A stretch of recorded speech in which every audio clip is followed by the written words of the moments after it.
Chapter 151. The embroidered uniform guards did not stop because of Yang Lu's words. They continued to walk forward in a straight line. From their point of view, there was no reason for them to lose when 200 people fought one person. However, they did not know that this scene was exactly what Yang Lu wanted. He was really worried that if he shouted a few words, he would scare them. If that happened, he would not be able to use his skills. Now that these people were not afraid of death, it was exactly what he wanted. He also had a chance to show off. His shout spread out. Seeing that the embroidered uniform guards did not move, Yang Lu smiled. He raised the 95 style in his hand and aimed it at the embroidered uniform guards at the front. He then adjusted his breathing and his right index finger gently pulled the trigger. He began to fire one by one. In Yang Lu's eyes, the embroidered uniform guards who were lined up with fire barrels were like fixed targets. As long as he wanted to, he could easily take the life of any one of them. However, these people were not enemies, nor were they like the fugitives that Zhao Xian had brought. They were only soldiers who had received orders. They were not enemies who would not rest until one of them was dead. He did not need to kill them. He only needed to injure them and make them suffer heavy injuries to break their fighting spirit. Yang Lu moved the muzzle of the gun slightly, from the original position of the forehead to the legs. His index finger moved slightly and he fired the first shot. Bang! The second shot rang out. The spinning bullet flew forward and whistled through the air. It directly drilled into the right leg of an embroidered uniform guard. The bullet entered the flesh and brought about a huge impact. The moment it came into contact with the blood, there was a splash of blood. Next, a figure fell to the ground. Along with him was the green fire barrel that was originally in his hand. Bang, bang, bang. All of this was just the beginning. Following Yang Lu's continuous movements of his index finger, the embroidered uniform guards in the front row fell to the ground one after another. The extremely fast speed and accurate hit rate caused the embroidered uniform guards in the front row to become a complete mess. There was no one who wasn't afraid of death, especially when they knew that they were going to die. Even the embroidered uniform guards' morale began to waver. Some directly ran back, some took the initiative to lie down on the ground, and some had already lit their barrels and poured out the gunpowder. As for whether they could hurt Yang Lu or not, they no longer cared. 7 shots were fired, and after taking down 7 armed embroidered uniform guards, the entire formation fell into chaos. Qian Sengbao, who was sandwiched in the crowd, was also completely frightened by this scene. The scene of Yang Lu shooting at the embroidered uniform guards flashed in his mind.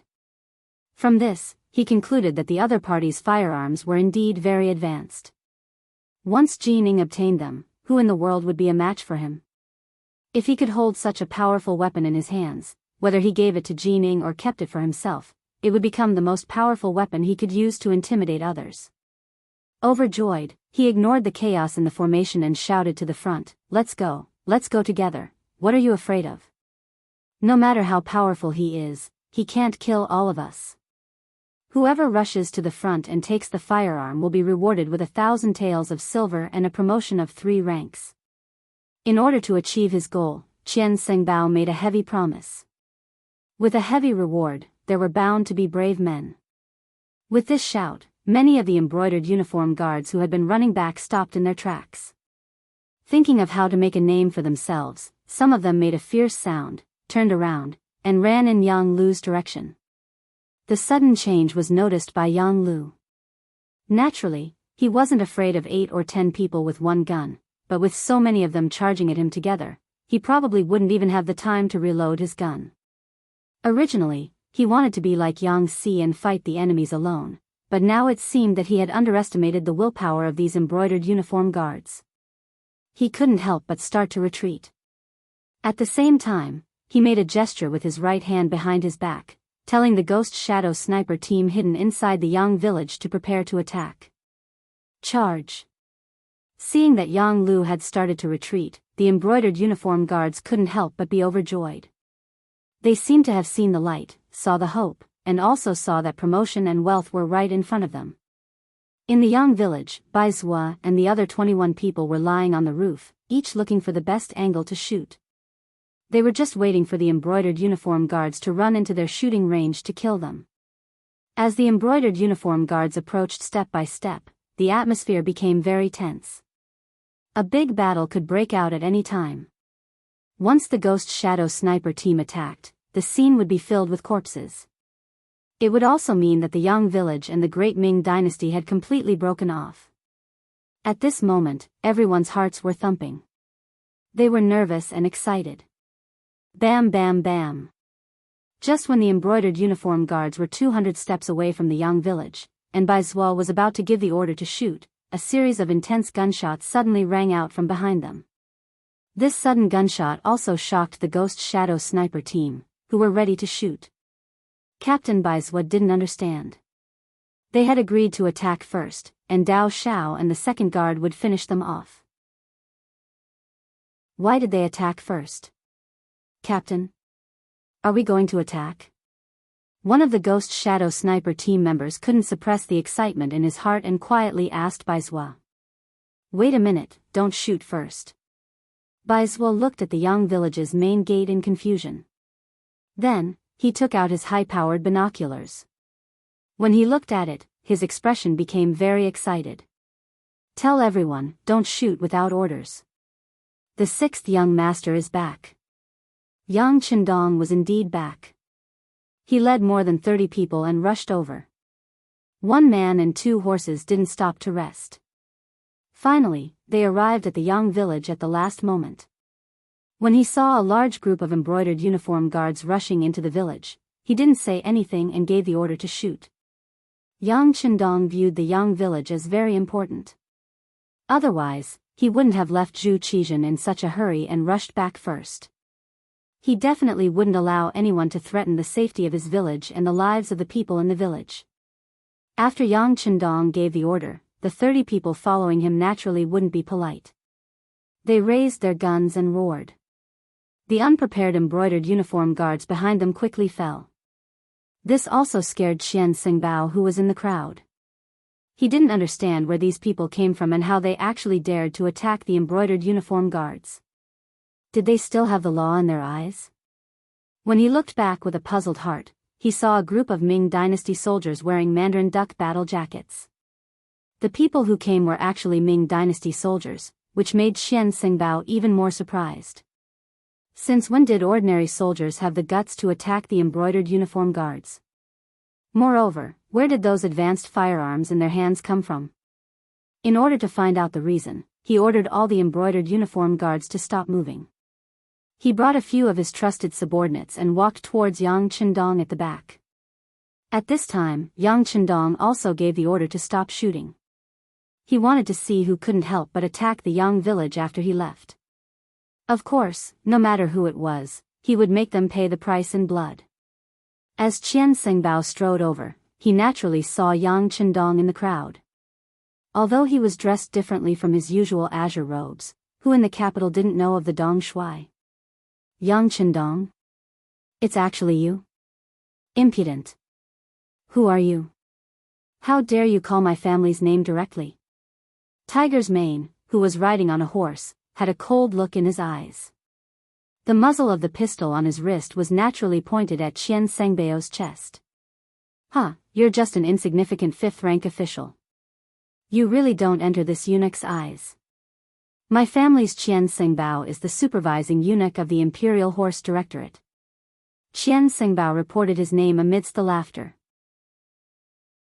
According to his calculations, Yang Qindong would definitely dismount and greet him after he reported his name.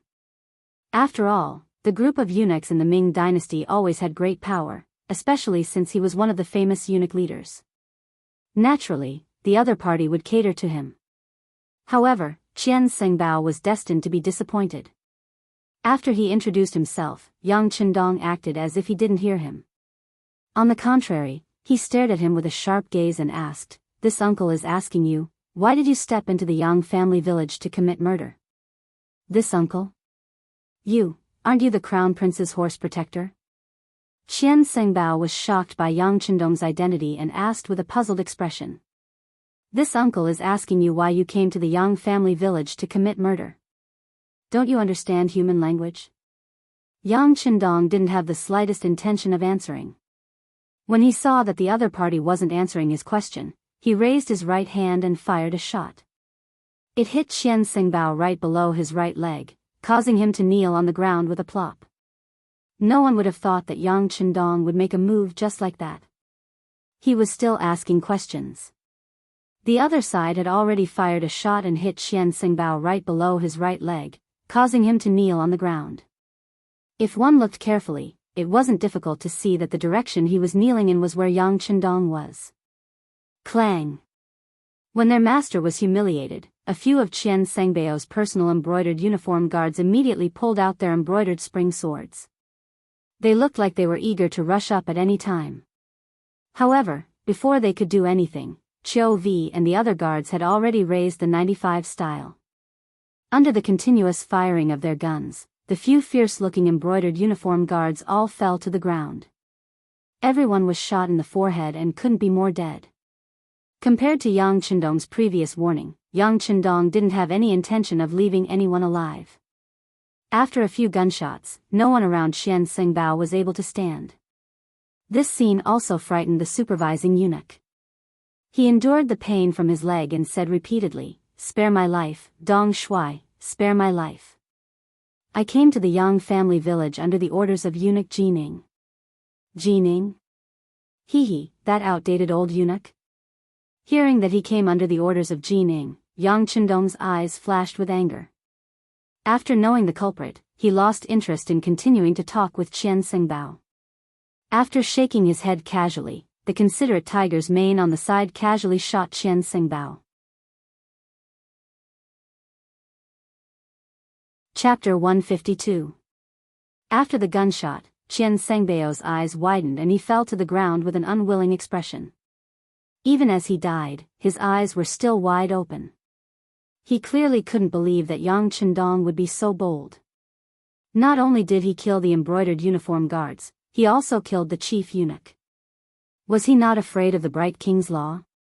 With Qian Xingbao dead, the other embroidered uniform guards looked at Yang Qindong with a strange gaze. At this moment, almost everyone was in a daze. They really didn't know if this person would be so bold as to kill them in the next breath. After all, he had already killed so many people, it didn't seem to matter if he killed a few more people. Under the protection of more than 30 guards and Ling Feng, Yang Qindong rode past the embroidered uniform guards who were kneeling on the ground in fear. He saw Tang Tong, who was also kneeling on the ground and trembling, as well as Mao Mu, whose eyes were filled with surprise. Watch these people. Without this uncle's orders, don't let a single one escape. Also, take care of these corpses. Eunuch Mao and Captain Tang, follow me into the manor, Yang Qindong said in a low voice, then turned and walked into the manor. At the entrance of the manor, Yang Lu was already kneeling on the ground respectfully. In the whole world, only the 6th young master could make him kneel so willingly. Get up. You've worked hard. When he passed by Yang Lu, Yang Qindong's voice became much more amiable. It was this "you've worked hard" that made Yang Lu have the urge to cry. However, he instinctively held back his tears and said, "To be loyal to the 6th young master is a subordinate's duty and obligation." Very good. Yang Qindong nodded lightly. He leaped past Yang Lu and headed straight for the entrance of the Yang Manor. Here, he saw Qiao Yin, Madame Shui, and Madame Xiang.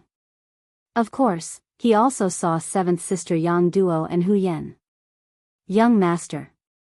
When they saw Yang Qindong appear safe and sound, Qiao Yin and the others immediately burst into tears. From the looks of it, they seemed to have endless things to say. Don't cry. Young master, didn't I come back safe and sound? I have some matters to attend to. After I'm done, I'll have a long chat with you. Yang Qindong said to the girls with a happy expression. When his gaze fell on Hu Yen, he nodded lightly. Under their gazes, Hu Yen was immediately embarrassed. She had a feeling that her actions this time would definitely be accepted by Yang Qindong, and even her entire person would be accepted by him. Tang Tong and Mao Mu didn't even dare to raise their heads as they followed Yang Chendong into the Yang manor. Just now, Qian Xingbao was killed without saying a word. They really didn't know if they would be killed because of their inappropriate actions next. Perhaps from Yang Chendong's performance just now, the two of them had already crowned this Dong Shuai with the title of daring to the extreme. If it was possible, they could even say that he was rebelling. In the side hall, Yang Chendong sat down. Tiger's mane stood on his left, and Beta Persei stood on his right to ensure his absolute safety. Xiao Yin still played the role of a personal maid. After taking the initiative to serve tea, she left. Needless to say, Yang Chendong was indeed a little thirsty after rushing all the way here. He didn't care about his image and drank the tea in one gulp. Then, his gaze fell on Tang Tong and asked, "Tell me, what's going on?" "Dong Shuai, I'm innocent.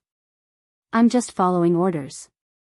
I don't have the slightest intention of becoming enemies with the Yang clan." Tang Tong, who was called out, knelt on the ground with a plop. It could be seen that he was extremely afraid now.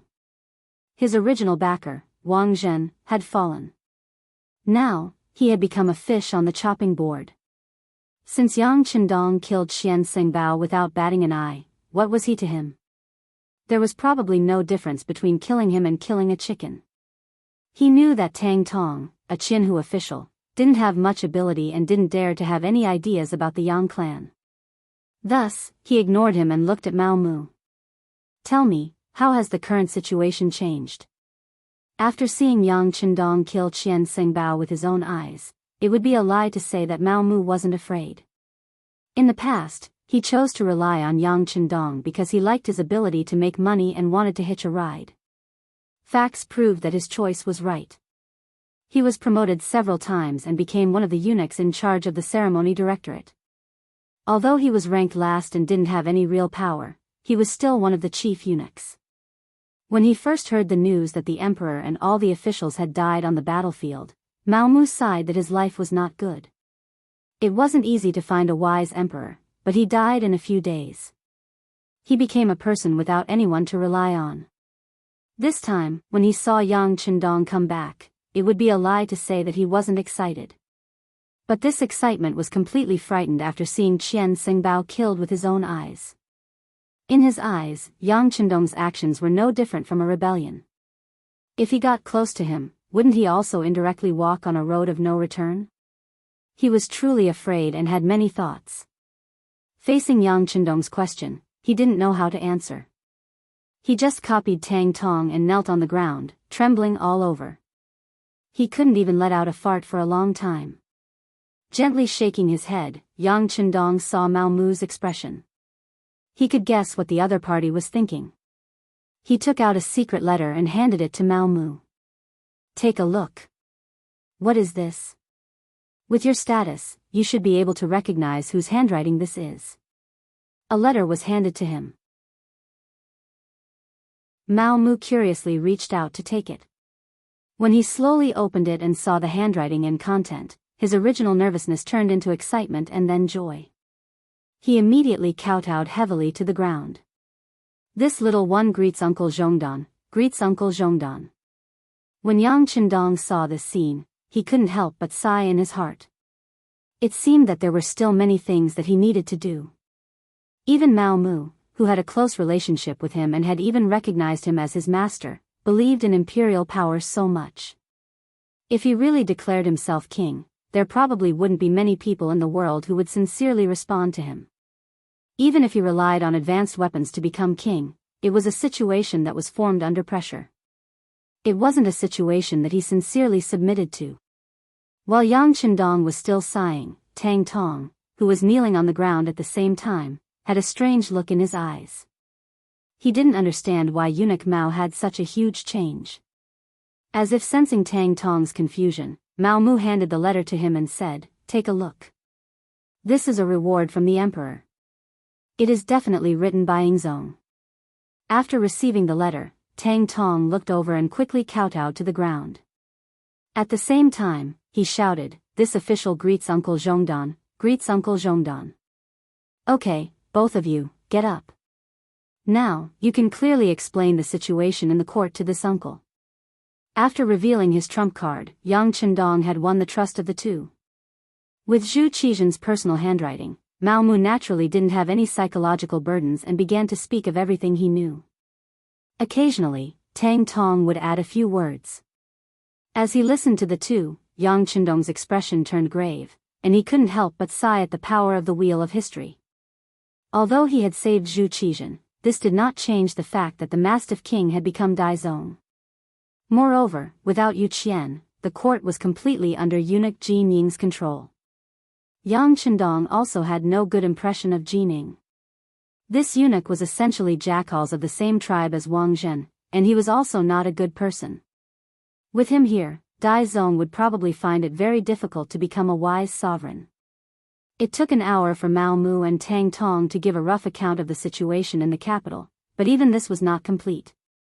Fortunately, Yang Chendong had already understood and had a general understanding of the situation. Okay, this uncle already knows the situation. I presume that you've already guessed that Ingzong is fine and is currently heading to the capital under the protection of soldiers. This uncle is merely a vanguard official. Now comes the problem. The Great Ming now has two emperors. How will you choose? As Yang Chendong spoke, he turned his deep eyes to Mao Mu and Tang Tong, intending to force them to state their stance. He had even made up his mind. It would be fine if these two were willing to swear loyalty to Zhu Qijian, but if they weren't, he would kill them both. Until he had infiltrated the palace and met with Empress Qian, his return could not be exposed. Sensing the pressure in Yang Chendong's eyes, Mao Mu made his choice without the slightest hesitation. This lowly one is a eunuch appointed by Ingzong and naturally must swear loyalty to him.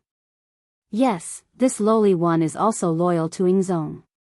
This time, Tang Tong reacted quickly and made his choice right behind Mao Mu. Okay. This answer was within Yang Chendong's expectations. They had all been glorious figures of Ingzong's era, but now that Daizong had been replaced, Jining viewed them as dissidents, and they were on the verge of being eliminated. It had always been easy to choose where to go.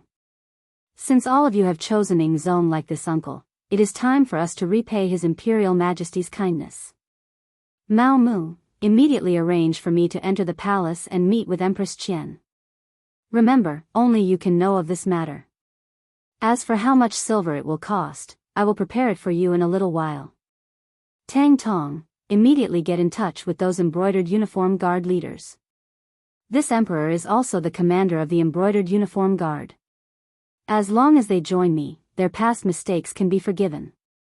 Of course, Yang Chendong would also choose to work for Ingzong, Zhu Qijian. This was not about who he wanted to swear loyalty to, but in the current situation, Ingzong was clearly at a disadvantage. He had to help him gain a foothold. In his opinion, whether it was Ingzong, Zhu Qijian, or Daizong, Zhu Qiyu, as the emperor, they could not be too strong. It would be best if the two emperors worked together.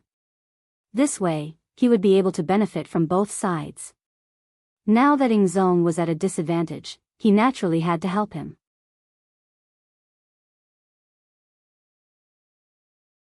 Chapter 153. Mao Mu and Tang Tong left happily after they got the job. Before they left, the two of them each got a few boxes of silver. This was the working capital that Yang Chendong gave them. Without money, it would be difficult to do anything in this world. When the two of them left, they naturally patted their chests and promised that they would do a good job. As for Qian Sengbao's death, they followed Yang Chendong's words and said that he was searching the Yang family manor. He said that he did not see any new firearms and was looking for them. As long as the news could be delayed for half a day, Yang Chendong could naturally do a lot of things. Mao Mu and Tang Tong left happily. Hu Yan, Xiao Yin, and the other girls also walked from the back hall to the side hall.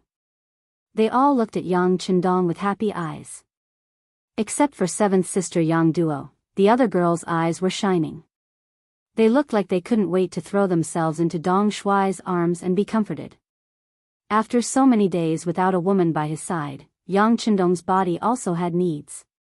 But he knew that there were too many things that needed to be done now. He would have to wait until night to talk about love. He could only suppress the impulse in his heart and smiled at the girls. You can rest assured. This young master is very good. I didn't get hurt at all. Later, when the situation stabilizes, I will talk to you one by one. For now, young master, Yang-san is here.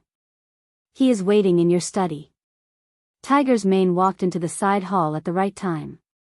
His appearance helped Yang Qindong out of the situation and also found a suitable excuse for temporarily leaving. Okay, this young master will go right away. After Yang Qindong finished speaking to Tiger's mane, he showed an apologetic smile to the girls. Then, he got up and went to Huyan's side. He reached out and gently stroked her slender jade hand. Thank you for your hard work. Having her little hand grabbed by Yang Qindong in front of everyone, Huyan's little heart had long failed to live up to her expectations and was beating rapidly. Her little face was blushing and her head was almost buried in her neck.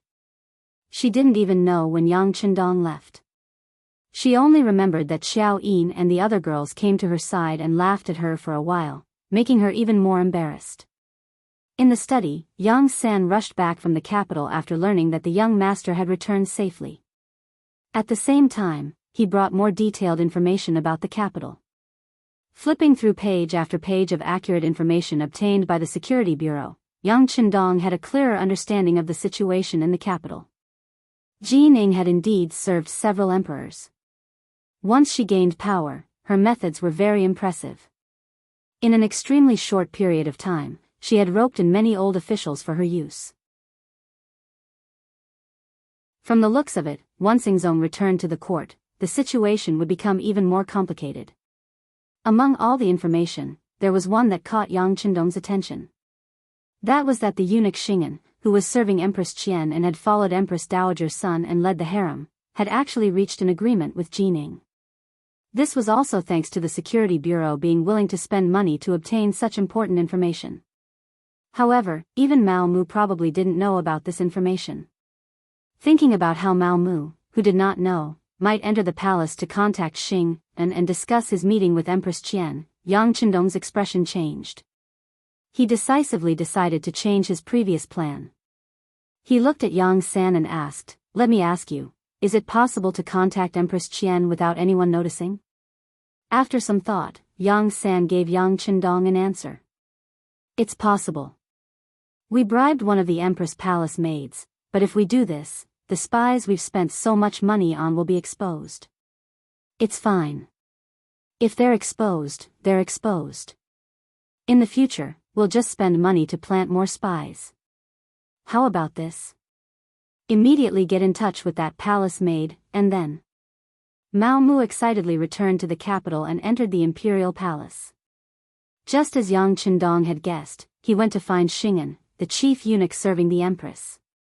As the chief eunuch serving the empress, Xing'an had 40 eunuchs under his direct command, and there were countless eunuchs under these 40 eunuchs.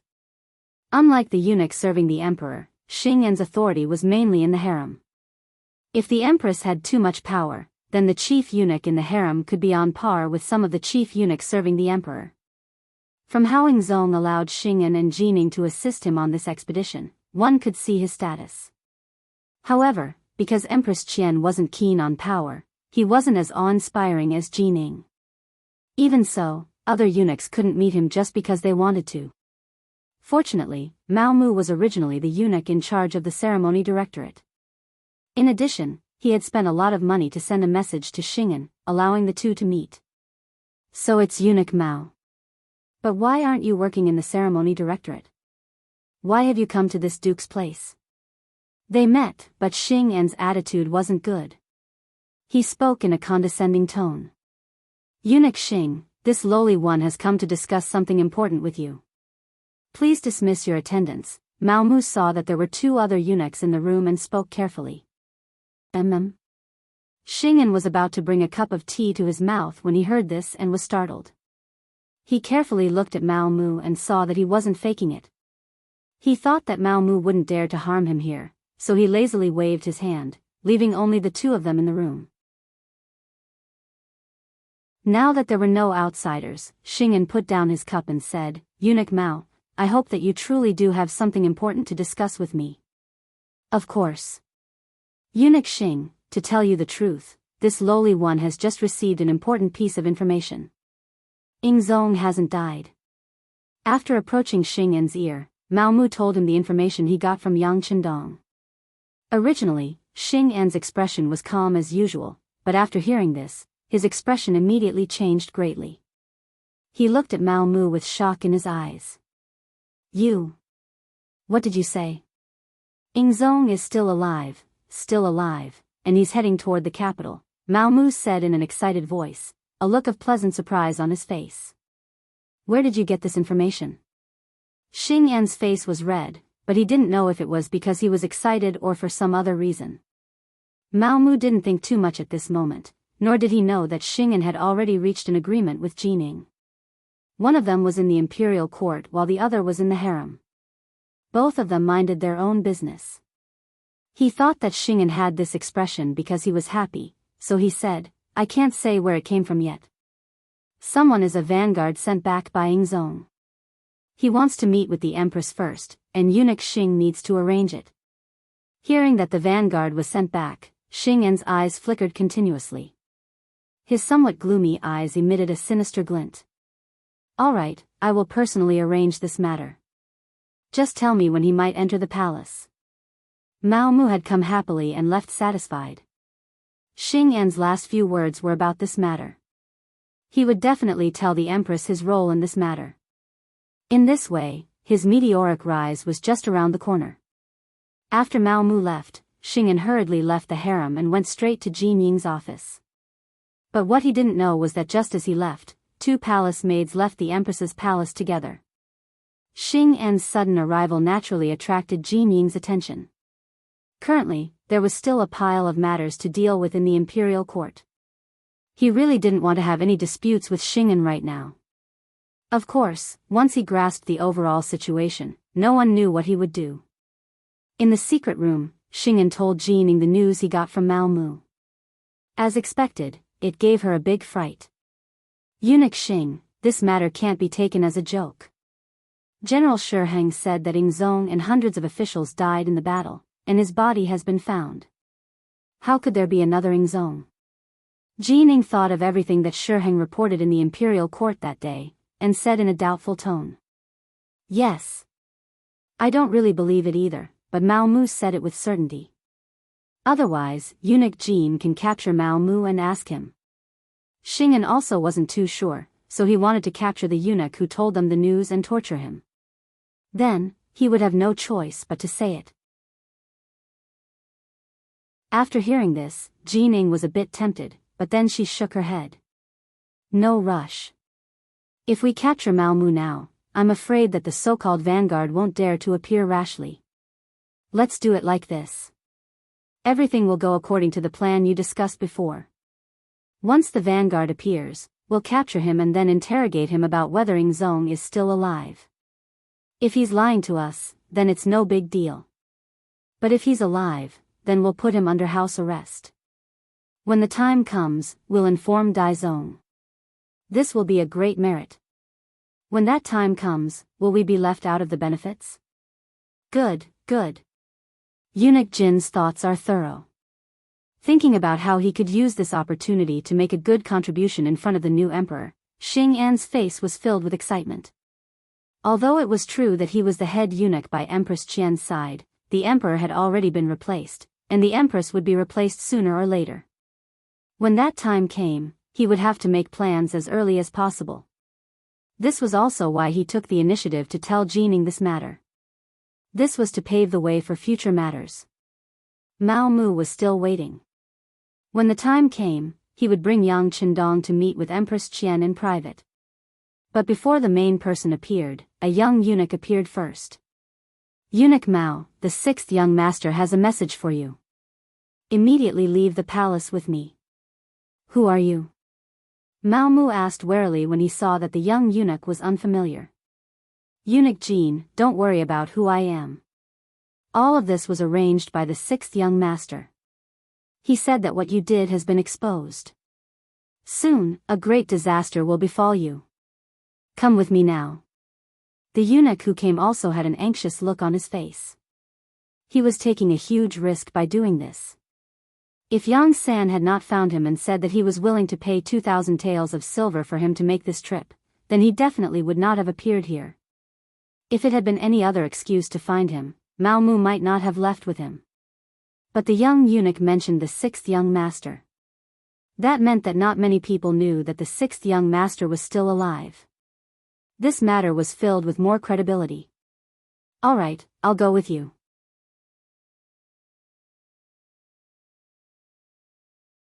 Chapter 154. Yang Family Manor. A carriage arrived outside the manor, and entered the manor without any inspection. As soon as it stopped, Hu Yan, Yang Duo, and Xiao Yin hurriedly came up to greet it. However, when the curtains were opened, only two women in palace-maid attire were revealed. Hu Yan, Yang Duo, Xiao Yin, greets the empress. After seeing the appearance of one of the palace maids, the three immediately bowed. There's no need to be so polite. Where is the Eastern commander? Empress Qian's face was filled with anxiety. After greeting the three women, she directly asked for Yang Chendong's location.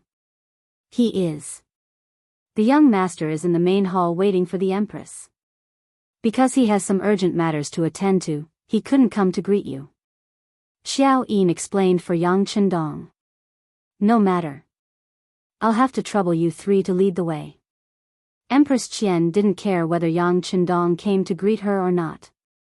What she cared about was the news the palace maids told her. It was that Ingzong wasn't dead. Just this one sentence was enough for her to take any risk and meet anyone. Speaking of this Empress Qian, she was truly a good woman. She wasn't greedy for money or power.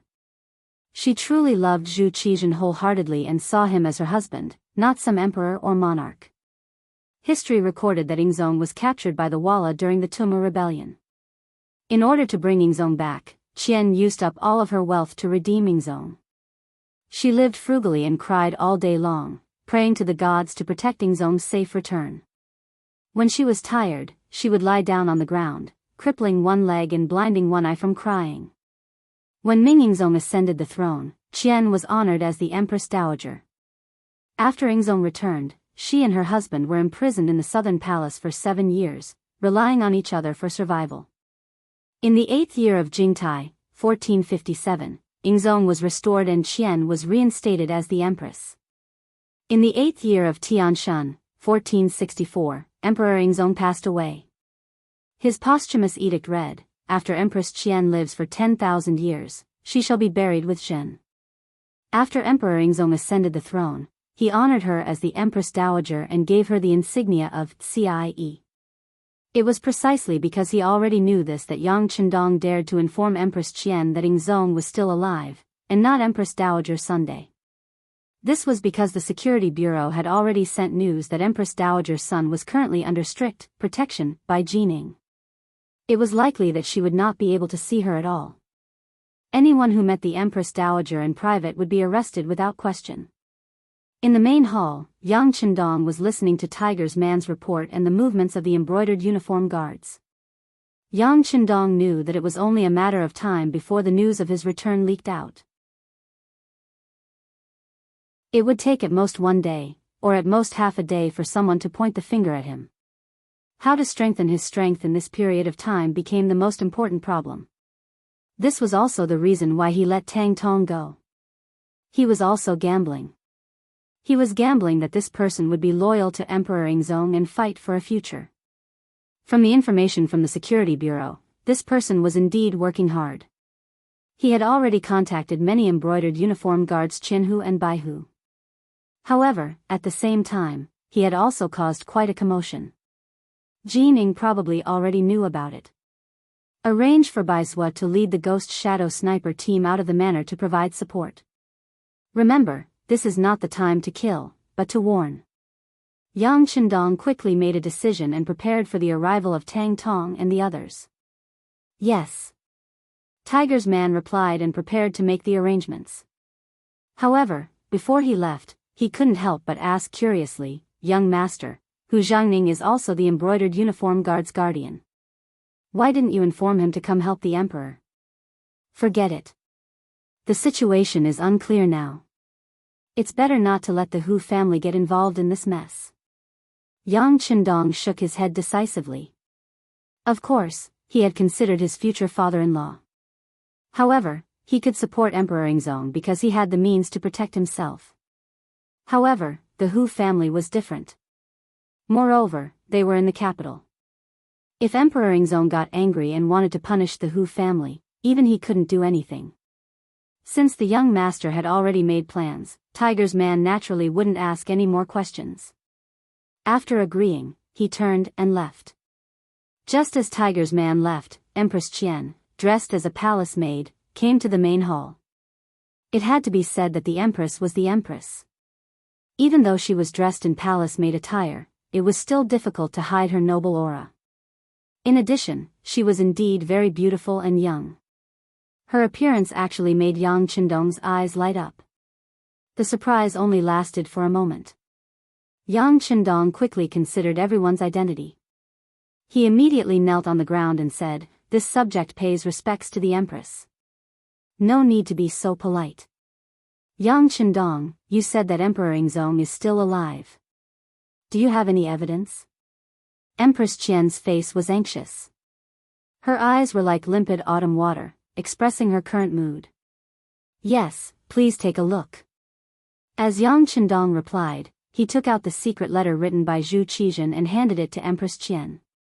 She received the dense letter with trembling hands. When she opened it and saw the familiar words, Empress Qian couldn't help but cry. This long-awaited handwritten letter was enough to prove that Emperor Yingzong was still alive. For a woman like her, this was the greatest joy. The secret letter had originally been written to Empress Qian. It recorded Emperor Yingzong's recent situation, especially how Yang Qindong had performed a great service and how he had protected Zhu Qizhen to safely escape from the Tuma castle. Now, he had been conferred the title of Count of Loyalty and Courage, a trustworthy person. No matter what the situation in the capital was like, this person was trustworthy. He hoped that Empress Qian and Empress Dowager's son would cooperate with the Count of Loyalty and Courage. At the end, he wrote that in a few days, he would return to the capital under the protection of the officials. At that time, it would be time for husband and wife to be reunited. Emperor Yingzong was indeed fine and would soon return to the capital. This allowed the large stone hanging in Empress Qian's heart to be put down. She tightly grasped the letter in her hand. When she looked at Yang Qindong, she was about to kneel on the ground to express her gratitude. "Empress, you must not do this." Yang Qindong had long been prepared for this. Everything he had done could not be resolved with a single kneel.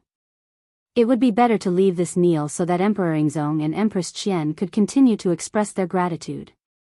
With Yang Qindong's shout, Hu Yan, Qiao Yin, and the other girls came over to help Empress Qian up. Being supported by the girls, Empress Qian knew that kneeling to express her gratitude would not do. Empress Qian excitedly said, "Count of Loyalty and Courage, Emperor Yingzong told me to cooperate with you in all matters. What do you think this empress can do? Stay here for the time being. I won't hide it from you. I'm afraid that someone already knows that I've returned and that Emperor Yingzong is still alive. They're probably looking for you right now, so it's safer for you to stay here." Yang Qindong thought about how Jining and eunuch Xing, and would probably be very disappointed that he had not gone to the imperial palace according to the previous agreement. Looking for me? Who are they? What do they want? Although Empress Qian was pure and kind, it did not mean that she was not scheming. From Yang Qindong's words, she had already guessed something. At this point, there was no need to hide some things. Yang Qindong said, "The ones looking for you should be Xing An and eunuch Jining. They know that Emperor Yingzong has returned and want to capture you to force the emperor to hold back." "What? Xing An also betrayed me?" Hearing this, Empress Qian's face was filled with disappointment.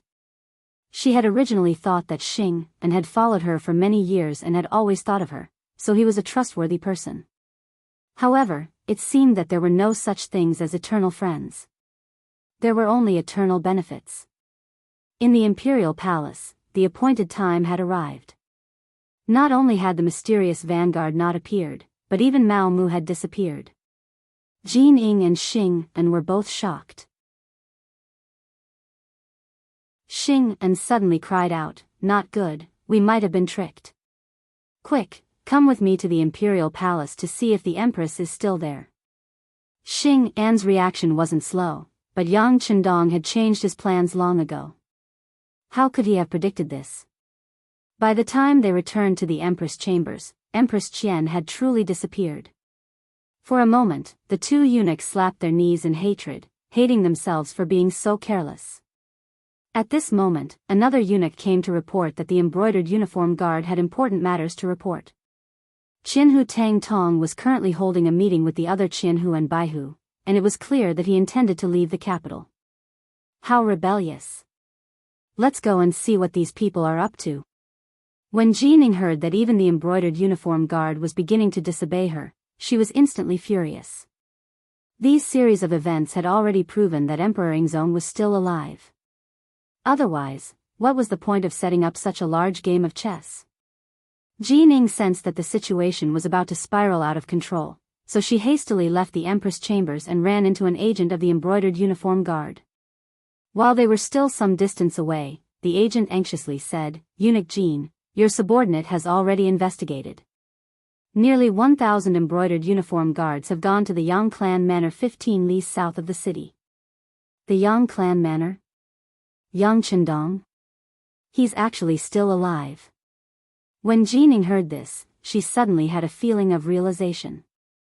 She had been speculating about which vanguard Emperor Yingzong would send back to the capital. For this matter, she had already arranged for all the soldiers guarding the city to interrogate anyone who had come from outside, but they had found nothing. But if this person was Yang Chendong, then everything made sense. This person had never entered the capital, so how could she find him? Good, very good. Jining was not angry. On the contrary, she was rather happy. She had been afraid that she wouldn't be able to find this troublemaker. As long as this person was found, the matter would be easy to handle. She just needed to capture this person or directly kill him, severing Emperor Yingzong's foundation. Then, she would have rendered a great service to Daizong. Come. Gather 3,000 embroidered uniform guards and pursue them out of the city. We must exterminate Tang Tong and the other rebels. Not mentioning Yang Chendong was part of Jin Ying's selfishness. If she could suppress the news that this person had returned to the capital and that Emperor Yingzong was still alive, then it was best to do so. Following Jin Ying's command, the embroidered uniform guards became busy. Mobilizing 3,000 men in one go was impossible even if one did not want to be known by outsiders. Such a large movement quickly reached the ears of Chao Jixiang, the number one eunuch in the ceremony directorate.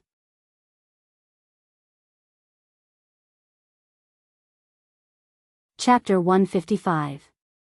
Chao Jixiang was the first of Wang Zhen's students. In the first year of Jingtong, 1436, the court sent an army to Luchuan to suppress Si Renfa.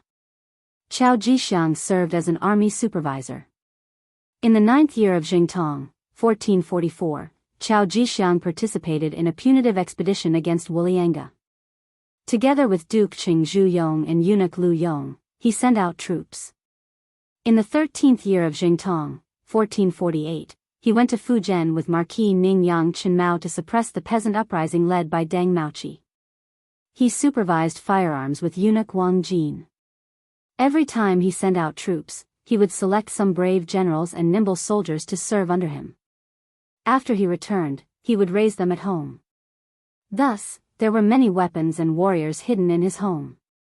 Because of his good performance, he was promoted to the position of first eunuch in charge of the ceremony directorate. In name, he held the right to mobilize the brocade guard in the East faction. However, this was only in name. In reality, regardless of whether it was during Wang Zhen's reign or Jin Ying's current reign, he was only in name. The only people he could mobilize were the 500 warriors hidden in his home. When this eunuch, who was nominally in charge of the brocade guard, heard the news of a large mobilization, he immediately sent people to investigate. He had always been very honest. Even though everyone knew that he was Wang Zhen's man, Jining did not immediately act against him. However, this did not mean that he was honest. He just lacked an opportunity to rise up. This powerful eunuch of the Ming dynasty in history, who had even participated in a rebellion, finally felt restless. Seeing that Jining had sucked up to Zhu Qiyu and become a powerful eunuch, Chao Jixiang did not immediately act. Instead, he waited. In his eyes, the situation in the court was not very clear. At the very least, the Walla people who had defeated Zhu Qizhen were a big threat. Before they were defeated, no decision could be considered completely correct. Since he could become a powerful eunuch, he had to be very scheming. It was during this period of waiting that things changed. He learned from his trusted aide that Ingzong might still be alive and that he had chosen Yang Qindong as the vanguard to return to the army. This news, for Chao Jixiang, who had been silent all this time, was very exciting. At the same time that he saw the light, his entire person became restless. Opportunities were called opportunities because they were rare and had to be grasped. Chao Jixiang was prepared to seize this opportunity.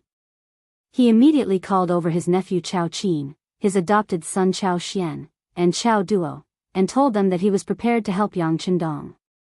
Chao Jixiang had always been known for his shrewdness, and there were even people who called him the youngest old fox. He was referring to the fact that even though he was young, he had great foresight. Since he had made such a decision, his subordinates would naturally raise both hands in approval. After reaching a consensus, more embroidered uniform guards and East faction guards started to gather. He had been the director of the East factory for several years. Although it was only in name, the truth was that Wang Zhen had always been in charge of the East factory. He also had to listen to Wang Zhen's instructions when making important decisions. But that didn't mean that Chao Jixiang didn't do anything. On the contrary, he had been secretly building his own system.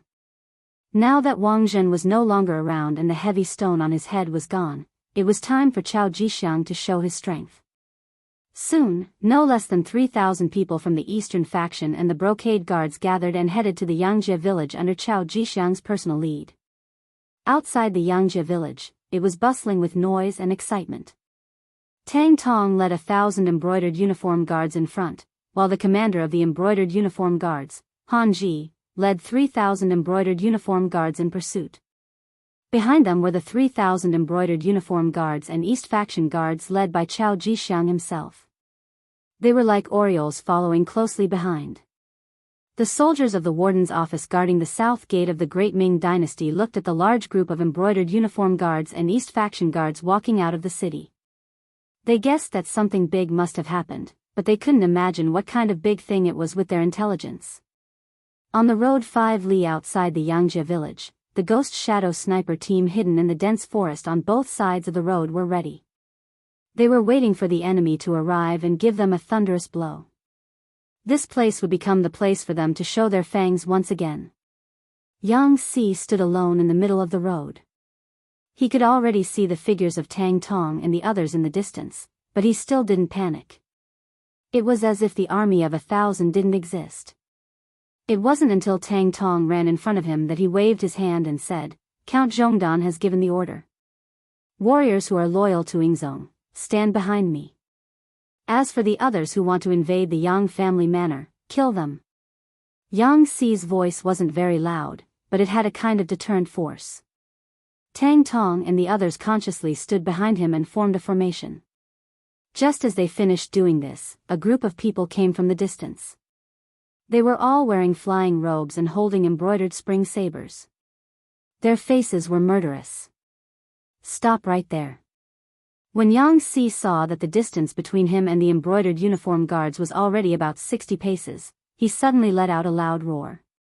The sound of his roar rang out, causing Han Ji Xian, who was leading the charge, to involuntarily rein in his horse and stop. "Who are you?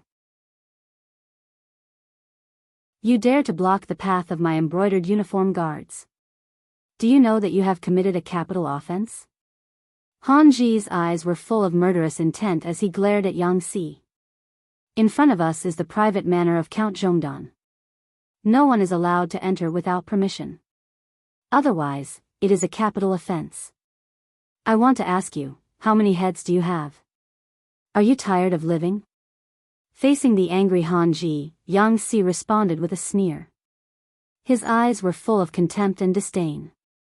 When Han Ji saw Yang Si's imposing manner, he, who was originally filled with anger, immediately turned hostile. Brat, I am now under Eunuch Jin's orders to capture these traitorous remnants of the embroidered uniform guard. If you know what's good for you, dismount from your horse and kneel on the ground and beg for surrender. Otherwise, don't blame this official for being merciless. Lightly shaking his head, Yang Si narrowed his eyes into slits and didn't say anything else. The warning had already been issued. If the other party still insisted on doing things their own way, the Ghost Shadow Sniper Squad would show them what the end of the road was and what despair was. Seeing that Yang Si didn't say anything else, Han Ji's imposing manner couldn't help but rise. He turned his head to the left and right and said, "Go, capture Tang Tong and the leaders of the rebellion. If anyone dares to resist, kill them without mercy and wipe out their families." Yes. A few of the embroidered uniform guards who were swept by Han Ji's gaze immediately puffed out their chests and raised their heads. They rode their horses forward as if they couldn't bear to look at them. At the same time, their right hands pressed on the embroidered spring sabers at their waists. They looked like they would kill anyone who dared to resist. Puff puff puff. The snipers with silencers opened fire under Baizu's command. Without the slightest movement, for embroidered uniform guards who were riding forward fell from their horses. When they landed on the ground, each of them widened their eyes. Their faces were filled with unwillingness and confusion. The 4 officers of the embroidered uniform guard were suddenly killed on the spot without any warning. This frightened the others. For a moment, the embroidered uniform guards who were advancing stopped in their tracks. They looked around as if they were looking for something. There's no need to look. If anyone is looking, I guarantee that the next one to die will be him. In order to increase the sense of mystery, as well as to deal a fatal blow to the enemy's morale, Yang Si's shout rang out. Some of the officers who were obedient immediately stopped their actions of inquiring about the situation. However, there were also 2 who didn't know what was good for them. They didn't take Yang Si's words seriously at all. They were still looking around to find the reason for their comrades' deaths. However, in the next second, the 2 of them became corpses. They fell from their horses with a spear between their eyebrows. 6 people died in a row. This sudden turn of events caused the embroidered uniform guards to cry out in alarm. Death wasn't scary, but to die without knowing why, or even who killed you, this became very scary. Han Ji also had a physical body. With the help of Jin Ying's power and influence, such a person would naturally cherish his life more than ordinary people. Glory and wealth were right in front of him. If he died without enjoying it, how unjust would that be?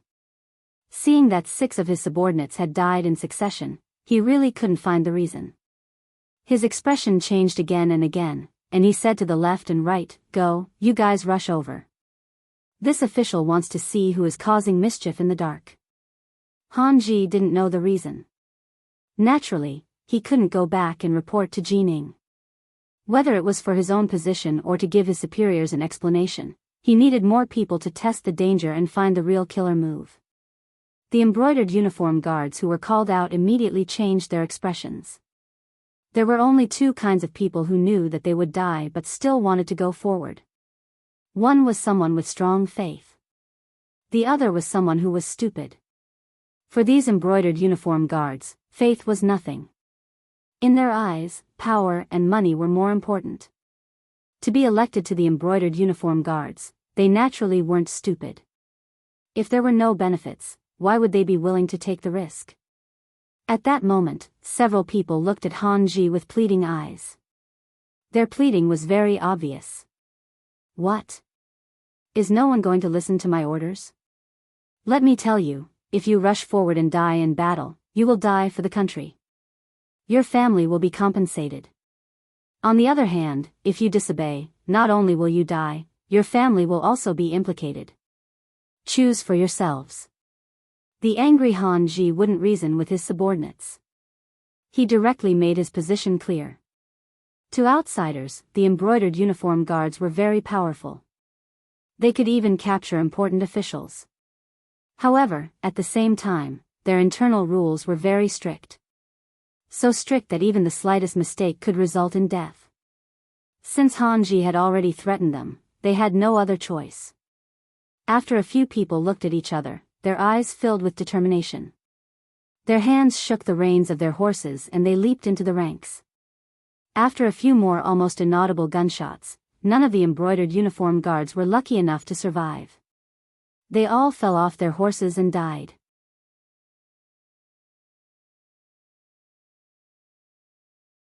Chapter 156. A few more people died, but they still didn't find anything out of the ordinary. While Han Ji's expression changed drastically, he realized that the embroidered uniform guards around him were intentionally keeping their distance from him. From the looks of it, it was clear that they were afraid of being called out and sent to their deaths. In the dense forest beside the road, the members of the Ghost Sniper team were very excited. They liked the feeling of taking someone's head from 1,000 meters away. The moment the bullet whizzed out, the blood in their bodies seemed to boil.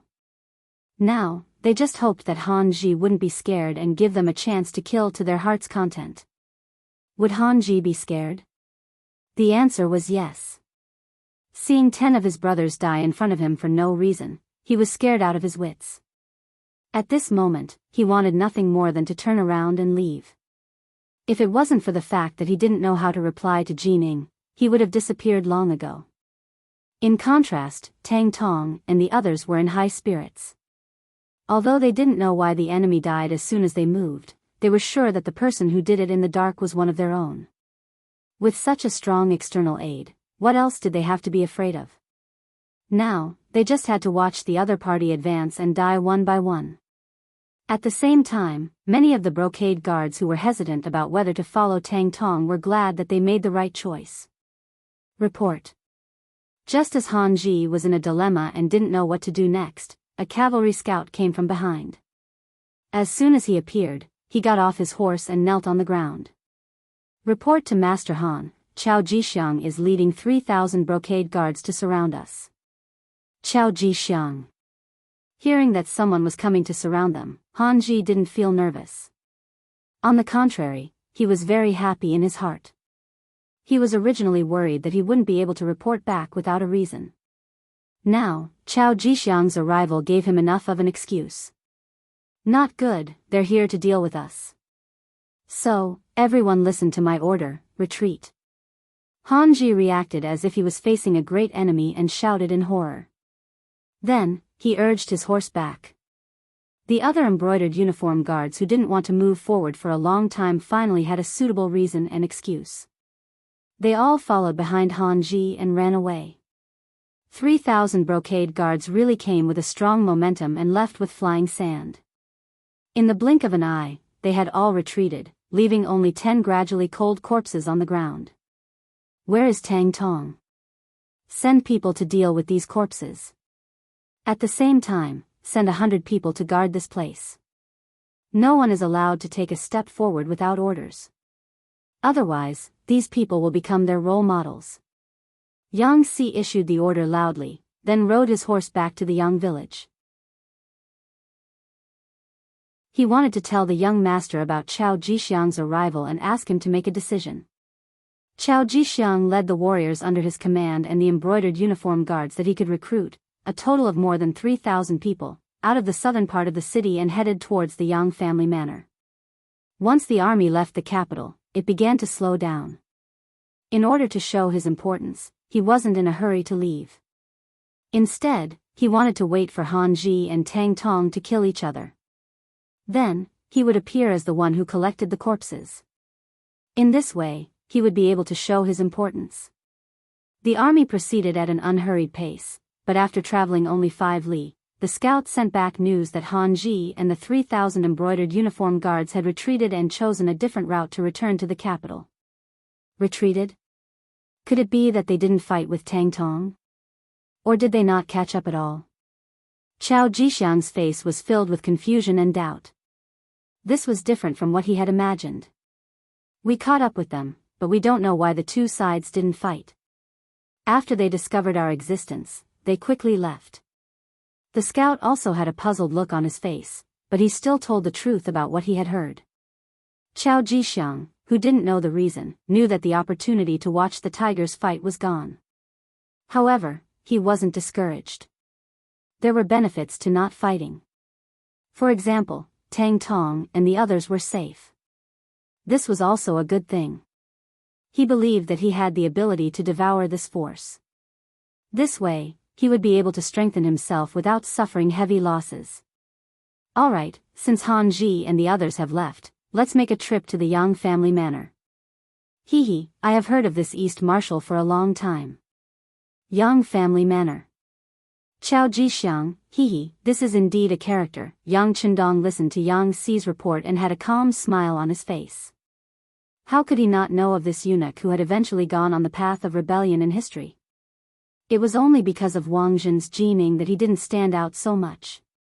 With the passage of time, this person had finally stepped onto the stage of history. Based on his performance, he had even had the opportunity to shine earlier than in history. Pass down the message. When he arrives, bring him to see this uncle. Yang Chendong, who had already bared his fangs, no longer had to be so careful in everything like before the wooden castle. Even when facing Chao Jixiang, he still had a sense of superiority. Yes. Yang Xi cupped his fists in acknowledgement and left.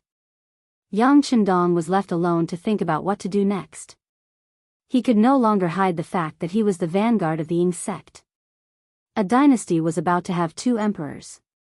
He really didn't know what choice everyone would make. And what choice would the acting sect master, Zhu Qiyu, make? Han Ji led the 3,000 embroidered uniform guards back to the capital in a panic. As soon as they entered the inner city, they headed straight for the imperial palace. In the imperial palace, Jining had already told the newly ascended acting sect master, Zhu Qiyu, about the fact that Yang Chendong had returned to the capital as the vanguard of the Ying sect. She also told him about how he had already taken Empress Qian out of the palace. Zhu Qiyu's expression became somewhat panicked. His throne was not inherited from anyone, nor was it passed down orally like the other emperors. It was completely pushed to this position by the ministers who forced him to do something beyond his ability. He had originally thought that his brother, Zhu Qizhen, had died on the battlefield. That way, his throne would be rightful. But he had never imagined that he was still alive. What was the point of his throne then? Wasn't he being suspected of usurping the throne? Thinking of this, Zhu Qiyu tried to say to Jining, since royal brother is still alive, when he returns, we can give the throne back to him. Zhu Qiyu's answer disappointed Jining greatly. At the same time, she was shocked. If this was the truth, she could imagine what his fate would be. When the Ying sect left, he had told her to handle court affairs with another eunuch, Xing'an, the minister of appointments, Wang Ji, and the emperor's son-in-law, Jiao Jing. But now, not only had he taken over the other 3, he had also recommended Zhu Qiyu to be the emperor. If he was investigated, the result was obvious. Not only would she die, but everyone related to her would also not be able to escape. She absolutely could not allow Zhu Qizhen to ascend the throne again. After Jining made up her mind, she looked at Zhu Qiyu and said in a threatening tone, "Your Majesty, do you think this is borrowing something? If you don't need it, you can return it. This is the throne. Whether you are willing or not, you are now the acting sect master of the great Ming dynasty. Based on this, do you think that if he returns, he will spare you?" Ah. What should I do? Zhu Qiyu heard Jin Ying's words and immediately panicked. Zhu Qiyu was not a shrewd person. In terms of scheming, he was far from his brother, Zhu Qizhen. He was straightforward and had a low EQ. Sometimes, he didn't even know how to be flexible. In history, he had even openly bribed the officials for his son to become the crown prince. This could be seen. Now that he heard Jin Ying's threatening words, he was naturally shocked. Speaking of which, no one wanted to die. Zhu Qiyu was naturally the same. Especially after being the emperor for a few days, the people below were very polite to him. No matter what he wanted to do, they would obey. This feeling made him feel a little smug. Now, he had to give up all of his privileges and even bear the risk of losing his life. If it were anyone else, they would be afraid and reluctant to do so. Jining saw that Zhu Qiyu was a little scared and knew that her words had worked. While she was happy, she spoke her opinion and meaning. Your Majesty, no matter how you obtained the throne, there is no doubt that it is legitimate. You were recommended by the officials and approved by Empress Dowager Sunday. Then, you are the current emperor of the great Ming dynasty. There is no doubt about this. If anyone has doubts, then they should be arrested and killed as an example to others. Arrested and killed?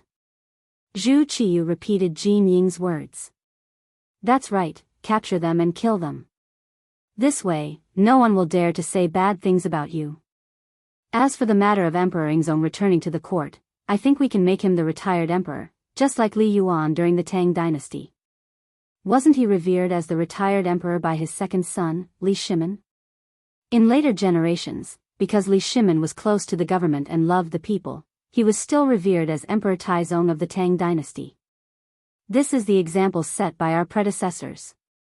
Jining was not an ignorant and incompetent person. When she spoke of history, she was clear and logical. After Jin Ying's advice, Zhu Qiyu's expression became much better. He did not want to die. In order to live on and even live a better life, he could only let his imperial brother suffer. All right, then we will do as you say and honor my imperial brother as the retired emperor. However, I don't know how the officials will react. Will they support me? After all, I have only been the emperor for a few days. My imperial brother has been the emperor for more than 10 years. It's fine. As long as we give enough benefits, these officials will make the right choice, Jining said confidently. Now that he had great power and Zhu Qiyu's support, he did not believe that anyone would dare to have any objections. Of course, he still prioritized roping in those who could be roped in.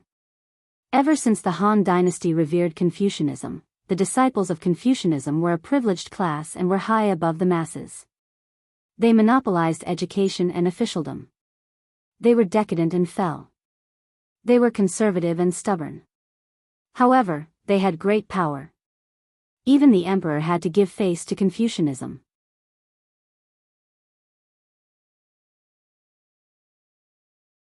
Chapter 157. This was also why Zhu Qiyu was so worried about the reactions of the officials. The power they represented was often greater than that of the imperial power. Jining naturally understood this principle. But it was precisely because he knew the reason that he was even more confident that as long as he gave them enough benefits, he would have no need to worry about the support of these officials. And among these ministers, there was one person who was very important, and that was Yang Chendong. Since Zhu Qiyu had sent him back as the vanguard, this meant that he was trusted. If he could also support Zhu Qiyu's claim to be the rightful emperor, Zhu Qiyu would truly be unable to make a comeback.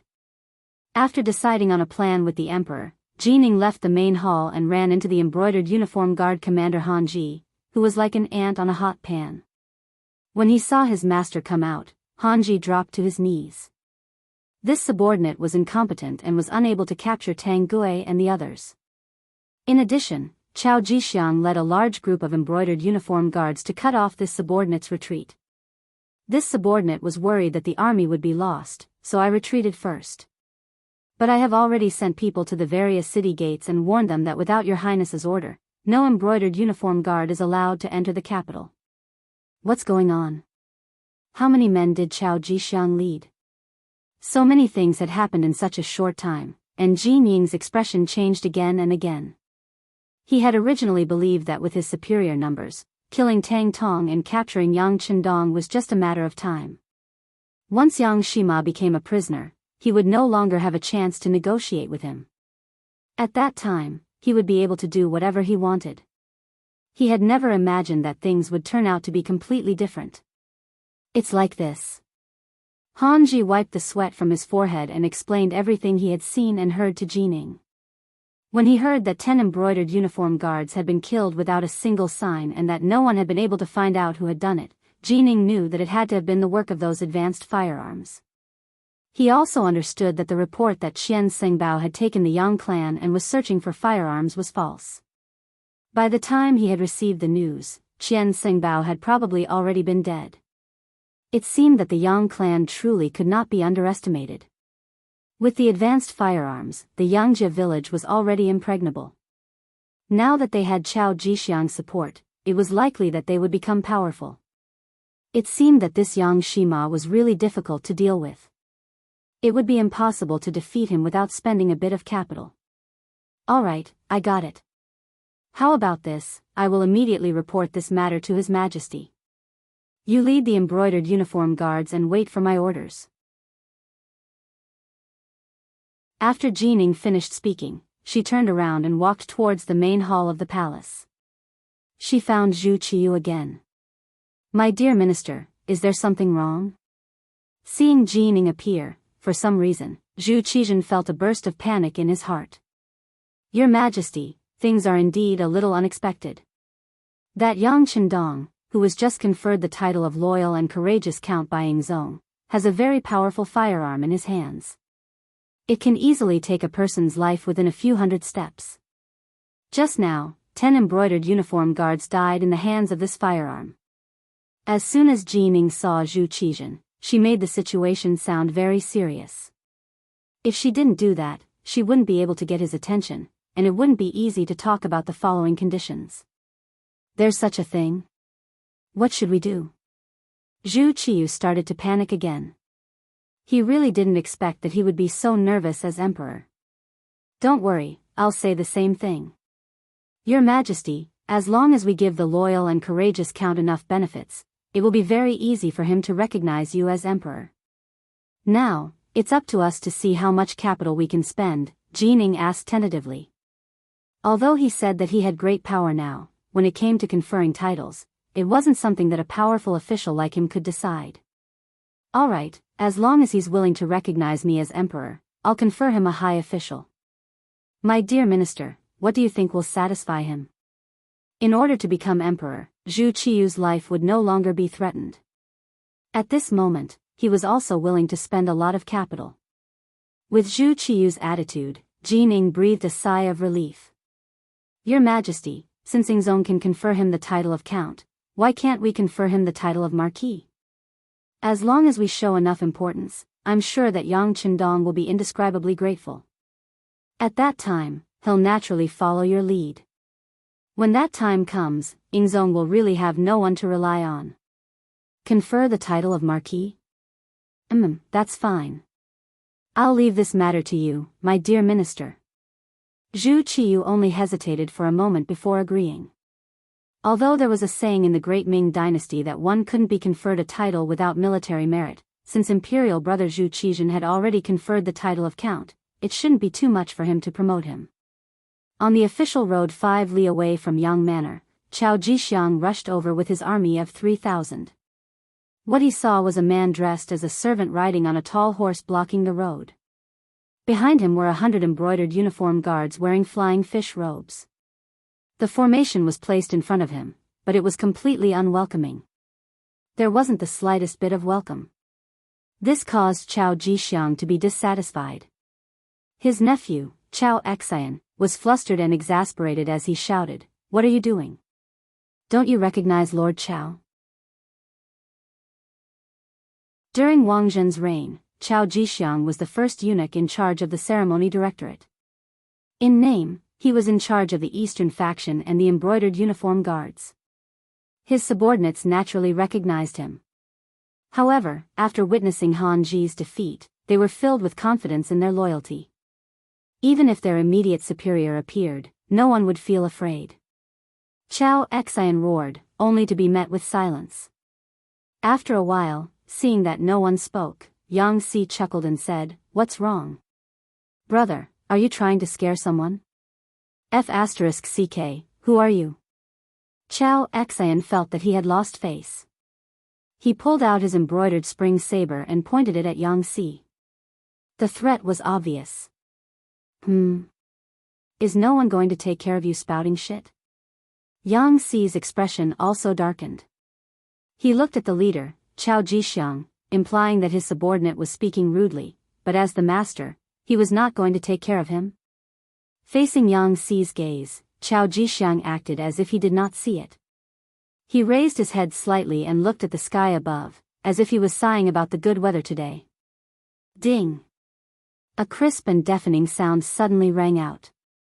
The embroidered spring saber that was pulled out was struck by the spear and fell to the ground. Chao Xian, who was holding the saber, also staggered and almost fell off the horse. Who is it?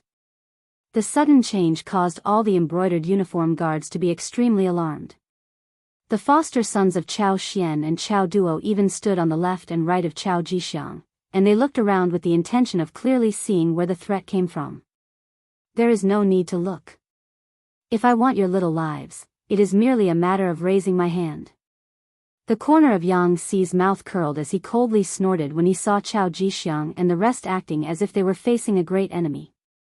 When his voice fell, it also attracted the laughter of the 100 embroidered uniform guards behind him, including Tang Tong. The mocking laughter entered Chao Xian's ears, causing his face to flush red. He felt that he had lost all face. In a fit of anger, he wanted to charge forward. However, he had just taken a step forward when the warhorse under him was suddenly startled. It then fell to the ground with a plop. Chao Xian, who was unprepared, was thrown to the ground. When he fell off the horse, he rolled a few times. His body was covered in dust, and his face was pale as he stood foolishly on the spot. Do you see? If I wanted to take your life, you would have been a dead man just now. It was only because Count Zhonghua thought that you were all wholeheartedly serving the public that he showed mercy. However, if there is anyone who refuses to accept this and wants to provoke me, then I won't be polite in the slightest. If you don't believe me, you can try. Pointing at Chao Xian, who was crawling up from the ground, Yang Xi's words were no longer merciless. This time, there was no one who didn't believe him.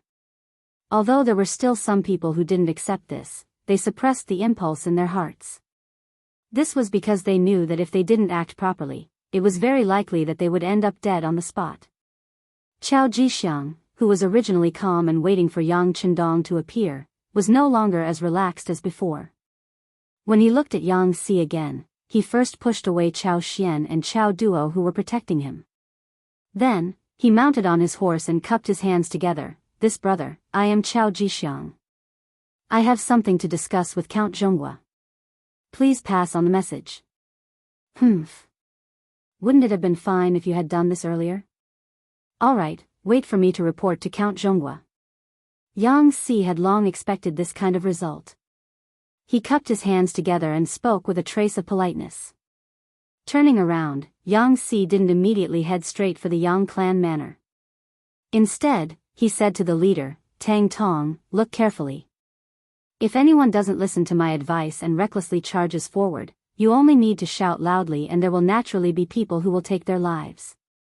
After saying this, Yang Xi swaggered off, leaving Chao Jixiang and the others with no place to vent their anger. No matter what, Chao Jixiang was the eunuch in charge of the ceremony directorate and was ranked first. Moreover, he also had the status of the East Faction factory manager. Normally, when he met any minister, the other party would be polite. How could he have encountered this kind of situation? Even if Yang Chendong had already been conferred a noble title and became Count Zhonghua, there were still many people in the Great Ming dynasty who had a noble title. How could he dare to be so impolite to the East Faction factory manager? It was just that the situation was stronger than the person. Although in terms of status, he was a level higher than the other party, the killing intent that came out of nowhere really scared Chao Jixiang and the others. Yang Xi told them to wait obediently, so they could only continue to wait. In the Yang clan manor, Yang Chendong was in the study drawing for the women. Because there were too many women squeezing in, it actually felt a little crowded. Hu Yan, Xiao Yin, Yang Duo, Lady Xue, and Lady Xiang were all in the study, waiting in line for Yang Chendong to draw. A strange atmosphere lingered in the study, giving Yang Chendong a kind of scalp-tingling feeling.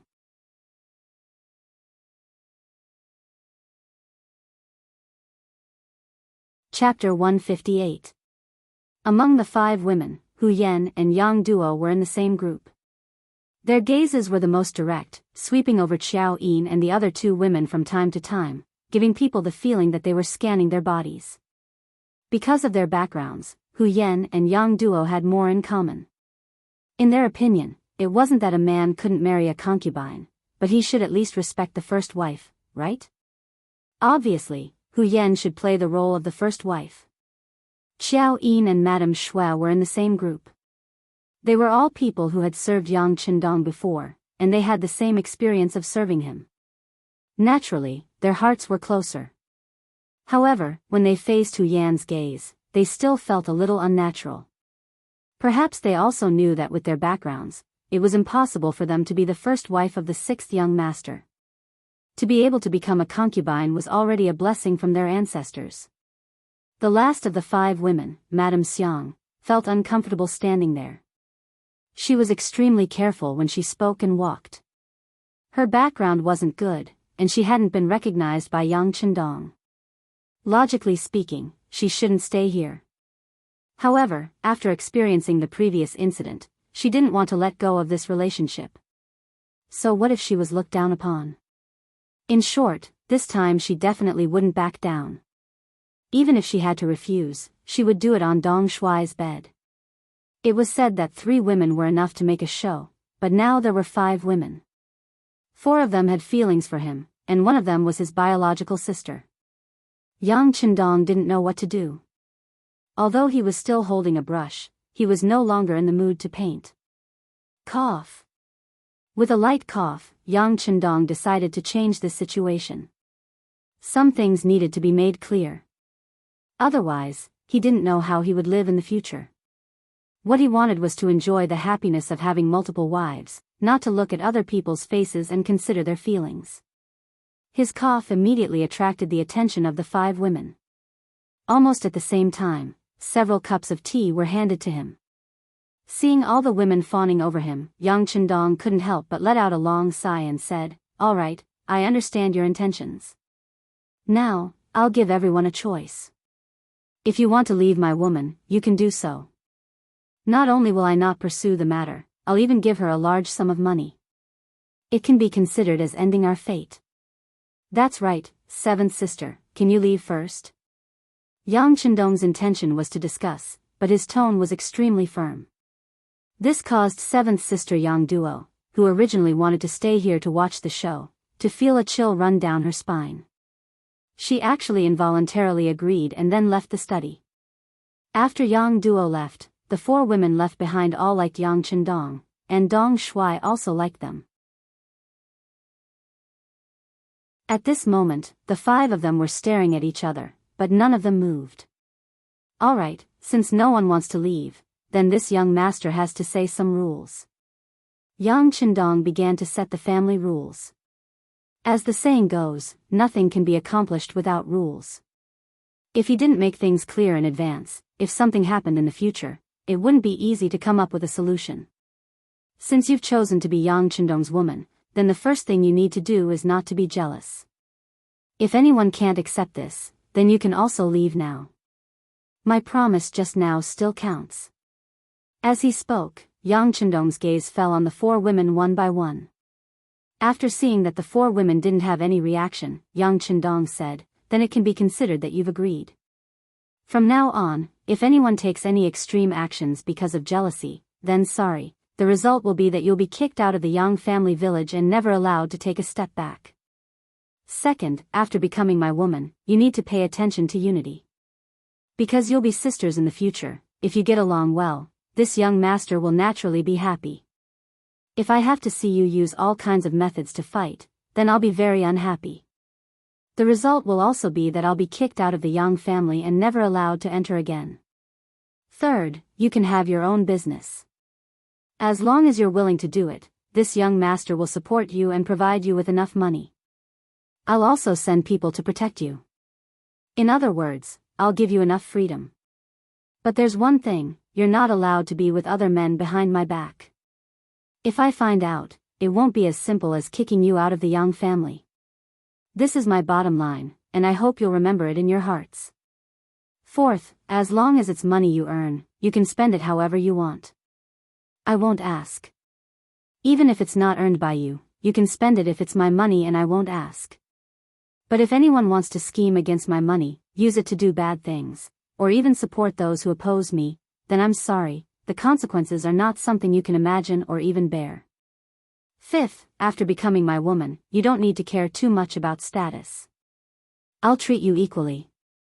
As for how you'll call each other sisters, that's up to you. I won't interfere in these matters. But I also don't want anyone to bully the weak and think that they're better than others. That's something I won't allow. Alright, that's all for the above 5 points. I've finished my requests. If you have any other requests, you can raise them now. But after today, once I walk out of the study, don't talk about it casually in private. Do you understand? Yang Chendong pretended to have a cold face as he raised the 5 requests. Then, his face turned from gloomy to sunny and was full of smiles. When it came to feelings, Yang Chendong had to admit that he was a little selfish. For women, it could be said that each had her own merits. He didn't want to let go of any of them, but he also didn't want to hurt any of them, so he had to say the ugly words first. Yang Chendong changed from a cold face to a smiling face, causing the 4 women to feel relieved. Then they began to express their opinions one by one. The first to speak was Hu Yan. Although none of the women said anything, everyone knew that Hu Yan was very likely to become Yang Chendong's wife in terms of background and knowledge. This was determined by the environment, and it was very difficult for Yang Chendong to change it. Not to mention, Hu Yan knew that Yang Chendong was likely to have an accident, but she still came to Yang Chendong and claimed to be the daughter-in-law of the Yang family. Just this point alone was not comparable to ordinary women. If she became the first wife, others would not have any objection. Hu Yan was the first to stand up. Her eyes fell on Yang Chendong, and she said with shyness, I abide by the 5 requirements of Dong Shui. At the same time, I also have to criticize myself. In fact, I didn't mean to be rude to my sisters. It's all my 7th sister who taught you. Alas, she suffered in the Wang family. She was afraid that you would suffer like this, so she did this. I can understand, but don't do it again. You can't do this in the future. I'm not that Wang Go. By the way, you can call me Lu Lang in the future. Yang Chendong's face was full of smiles. He had already learned from Yang Si and Yang Lu that before he came back, the women got along very well. For such a sudden change, it must be 7th sister who played a role in it. Sure enough, Yang Chendong directly pointed out the problem. Hu Yan blushed and said, I really can't hide anything from Lu Lang. Lu Lang is a good name. Of course, only my women are qualified to call me that. Okay, come over and let Lu Lang hug you. Yang Chendong laughed and ignored Xiao Yin and the other women who wanted to say something. He first put Hu Yan, who was the closest to him, on his lap. Since he had made the request and no one had any objections, there was no need to listen to the attitudes of these women. Wouldn't it be better to see everything through their actions in the future? It was Hu Yan's first time being so close to Yang Chendong, and she immediately blushed. However, when Xiao Yin, Madame Shui, and Madame Shui also came to Yang Chendong's side and huddled together, her shyness quickly disappeared and she blended into the warm atmosphere. Outside the study, Yang Si had been there for a while, but when he saw Miss Seven guarding here and not allowing anyone to enter, he could only stand aside and wait respectfully. It was not until about an hour later that Yang Chendong's voice came from inside. Yang Si, you're back, right? Come in and talk. Yes. Yang Si quickly responded, then lowered his head and entered the study. As soon as he entered, he said without even raising his head, Young Master, the Ghost Shadow Sniper team frightened Xiao Jixiang. They are now 5 miles away from the manor, waiting for Young Master to meet them. Well done. How about this, let Xiao Jixiang enter the manor and allow him to bring 2 embroidered uniform guards with him. Remember, 2 people at most. If he doesn't want to, he can go back to where he came from. Yang Chendong waved his hand, not treating Chao Jixiang as an important person at all. Understood. Yang Si responded, then turned and left. He could only bring 2 attendants.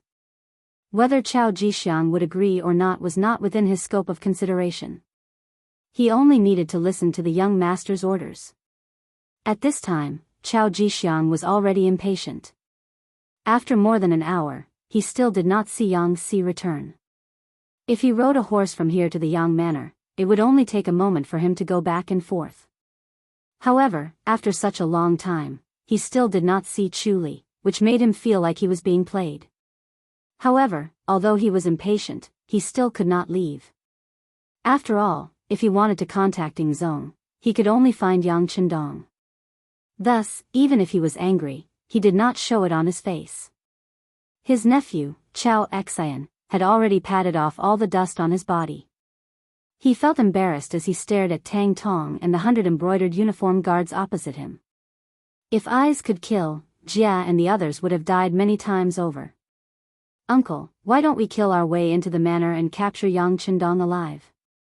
I don't believe that he won't tell us where Ying Zong is." Chao Xian, who wanted to regain his face, saw that Yang Si was not coming back, so he impatiently suggested to Chao Jixiang.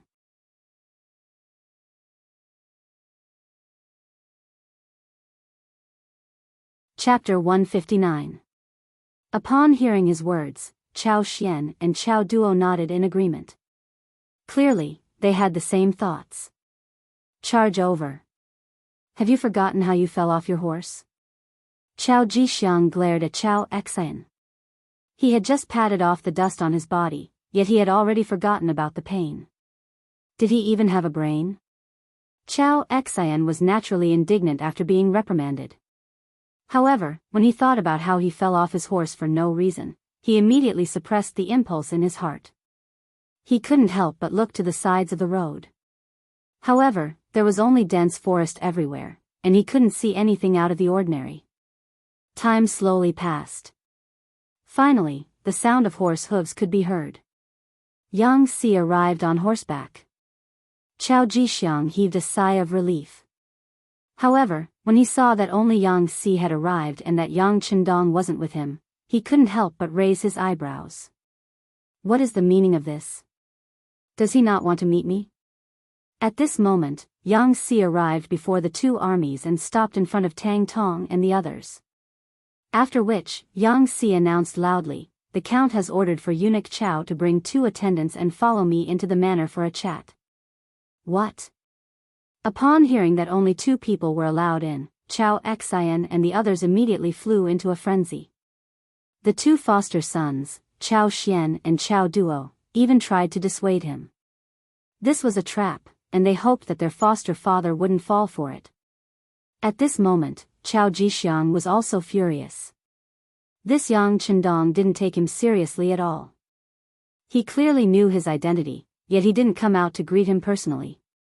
Instead, he allowed him to bring only 2 attendants into the manor. This was clearly a slap to his face. Of course, Chao Jixiang didn't think that Yang Chendong was trying to harm him. Firstly, there wasn't any conflict of interest between them. Secondly, if Wang Chong really wanted to harm him, all he had to do was use the same method he used on Chao Xian, and he wouldn't be able to avoid it. Being looked down on like this, Chao Jixiang really wanted to turn around and leave in anger. However, if he were to leave, he would really become a barren tree. Putting aside the fact that he wouldn't be able to return to the capital, he wouldn't be able to meet Ying Zong either. At that time, he would definitely be labeled as a rebel. Sigh. Forget it. When one is under someone else's roof, one has no choice but to lower one's head. However, Yang Chendong, for humiliating me like this today, this duke will get his revenge sooner or later. Chao Jixiang decided to lower his head. He turned around and pointed to 2 good fighters from the East faction and said, "You 2 come with me. The rest of you stay here. Remember, no matter what happens, no matter how long you wait, stay here obediently. If anyone dares to make a decision on their own, I will not let them off easily when I return." His gaze lingered on the trio for a while before Chao Jixiang tidied up his attire and rode over to Yang Si with his 2 servants. "Brother, please lead the way." No problem, no problem. Please." Seeing that Tang Tong was being polite, Yang Si naturally returned the greeting. Then, the 4 of them walked past Tang Tong and the others, heading straight to the Yang clan manor. Not long after Chao Jixiang left, another team arrived behind his team. The leaders were Jining, Han Ji, and the others. Jining seemed to cherish her life. She had brought 3,000 men with her this time. Although both sides were embroidered uniform guards, in reality, they belonged to 2 different camps. The moment they met, an atmosphere of mutual hostility filled the air. "Do not attack without orders. I am here to pay my respects to Count Zhongdan. Please make way." Jining walked at the front.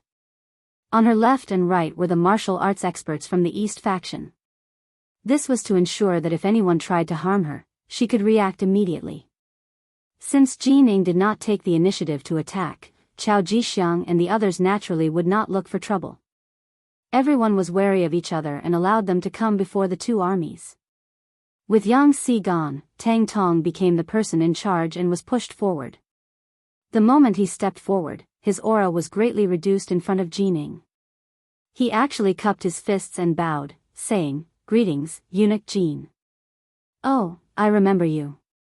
You are Tang Tong, Jinhu of the embroidered uniform guards, right? How about this? I will have to trouble you to inform him that I have something important to discuss with Count Zhongdan." Jin Ying's face was full of smiles, as if she and Tang Tong were old acquaintances. This was the first time Jining respected him so much. For a moment, Tang Tong felt like he was floating. "All right. Please wait for a moment, eunuch Jin. I will go to Yang village now." Thank you. As Jining finished speaking, Tang Tong had already mounted his horse. He turned and galloped in the direction of Yang village. Yang Si brought Chao Jixiang and the others to the inner courtyard of Yang village. Yang Lu stood there. He raised his hand and blocked their way. "What are you doing?" Yang Lu's action caused one of the embroidered uniform guards to draw his spring-embroidered knife. But just as he drew his steel knife, he felt pain in his arm. Blood splattered. His right hand holding the knife had been hit by the first guard hidden on the roof of Yang village. The steel knife fell to the ground. The guard's pained cry rang out. "You have 3 breaths time to shut up. Otherwise, the next hit won't be your arm, but your head." Yang Lu reached out his right hand and gestured a pistol. He chuckled as he spoke to the embroidered uniform guard who dared to draw his knife. Although Yang Lu was smiling when he spoke, the content of his words was so terrifying that the embroidered uniform guard immediately shut his mouth. He allowed the pain to break out in a cold sweat. He didn't dare to make the slightest sound. "That's more like it. Our count doesn't like to see people using weapons. So, it's best that you cooperate with the inspection. Come, raise your arms and take out your weapons." Yang Lu walked in front of Chao Jixiang with a twisted smile. Chao Jixiang knew that Yang Lu wanted to search him. Although he didn't have any weapons on him, this action was a form of contempt. This made him very unhappy. But since he was here, he had to abide by the rules. Especially since there was already an example in front of him, he didn't dare to play any tricks. Only after letting out an unhappy snort, he still cooperated with Yang Lu's inspection in the end. After searching for a while and not finding any dangerous items on him, Yang Lu nodded and spoke to Yang Si. "Fourth brother, I'll bring him in." "No problem. I also need to keep an eye on the front in case anyone tries to play any tricks. As for these 2, just stay here obediently. Remember, if you dare to do anything untoward, I guarantee that your heads will explode in the next second."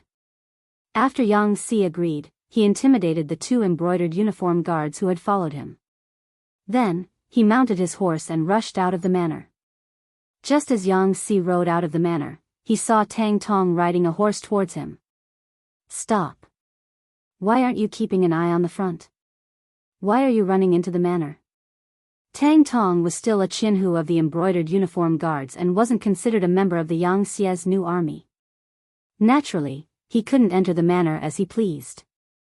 Brother Yang Xi, eunuch Jin Ing is here. He's just 5 li away and says he wants to see the count. When Tang Tong saw Yang Xi, he didn't know why he felt nervous. Perhaps he was worried that if he didn't perform well, something would fly out of nowhere and kill him. So what if he's here? What's there to be surprised about? Wait here first. I'll report this matter to the count.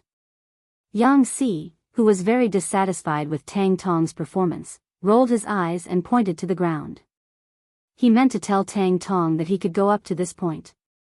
If he wanted to go any further, he would be crossing the line. Tang Tong was an understanding person. He nodded repeatedly and almost raised his hand to swear that he wouldn't cross the line. Not far from the two of them, outside the Yang Manor, 900 embroidered uniform guards were eating with pots and pots. Since they had come to the Yang Manor, there was naturally plenty of good food and drink. They were really eating big pieces of meat and drinking big mouthfuls of wine. Even from a distance, a fragrant smell wafted over. This was the rule of the Yang Manor.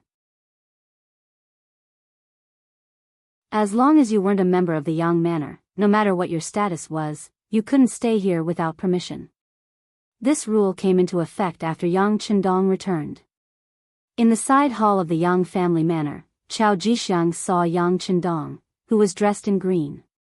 Just like before the battle, he was wearing the most ordinary green clothes. When Yang Chendong walked out under the protection of Tiger's mane, Chao Jixiang hurriedly stood up and said respectfully with a smile, "Greetings, Count Zhongdan. Eunuch Chao is too polite. Take a seat." Casually pointing to a chair, Yang Chendong sat down at the head of the table with a smile on his face. When Yang Chendong sat down, Chao Jixiang slowly sat down, giving off a feeling that he was following the rules. But the more he acted like this, the more Yang Chendong felt that this person wasn't simple, and the more cautious he became. After both parties sat down, Yang Chendong took the initiative to speak. "I believe Eunuch Chao is here to ask about Ingzong's whereabouts. This count can tell you that the emperor is fine. He eats well and sleeps well.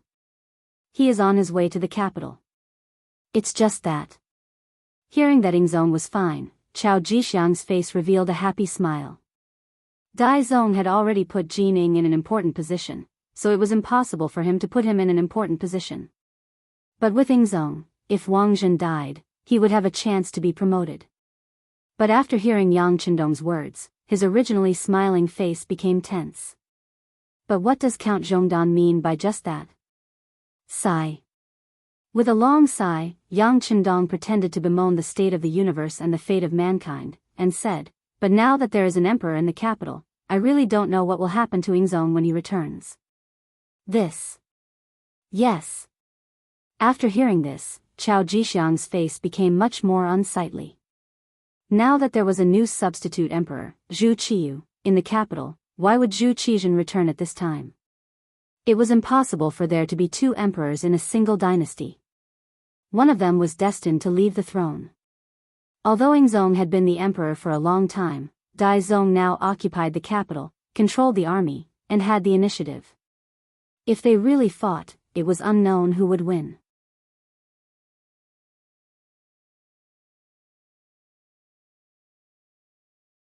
Chapter 160. If Ingzong won, everything would be fine. But if he lost, wouldn't he be doomed as well? The stakes were too high. Human lives were at stake. Seeing Chao Jixiang nod his head in agreement, Yang Chendong asked, "Eunuch Chao, you are very familiar with the situation in the capital and the imperial court. Do you have any good ideas?" "Ah. You really don't have any?" As the saying goes, two tigers cannot live on one mountain. If the two tigers fight, one of them will be injured. Chao Jixiang gave an example, saying that they needed a war to solve the problem. No.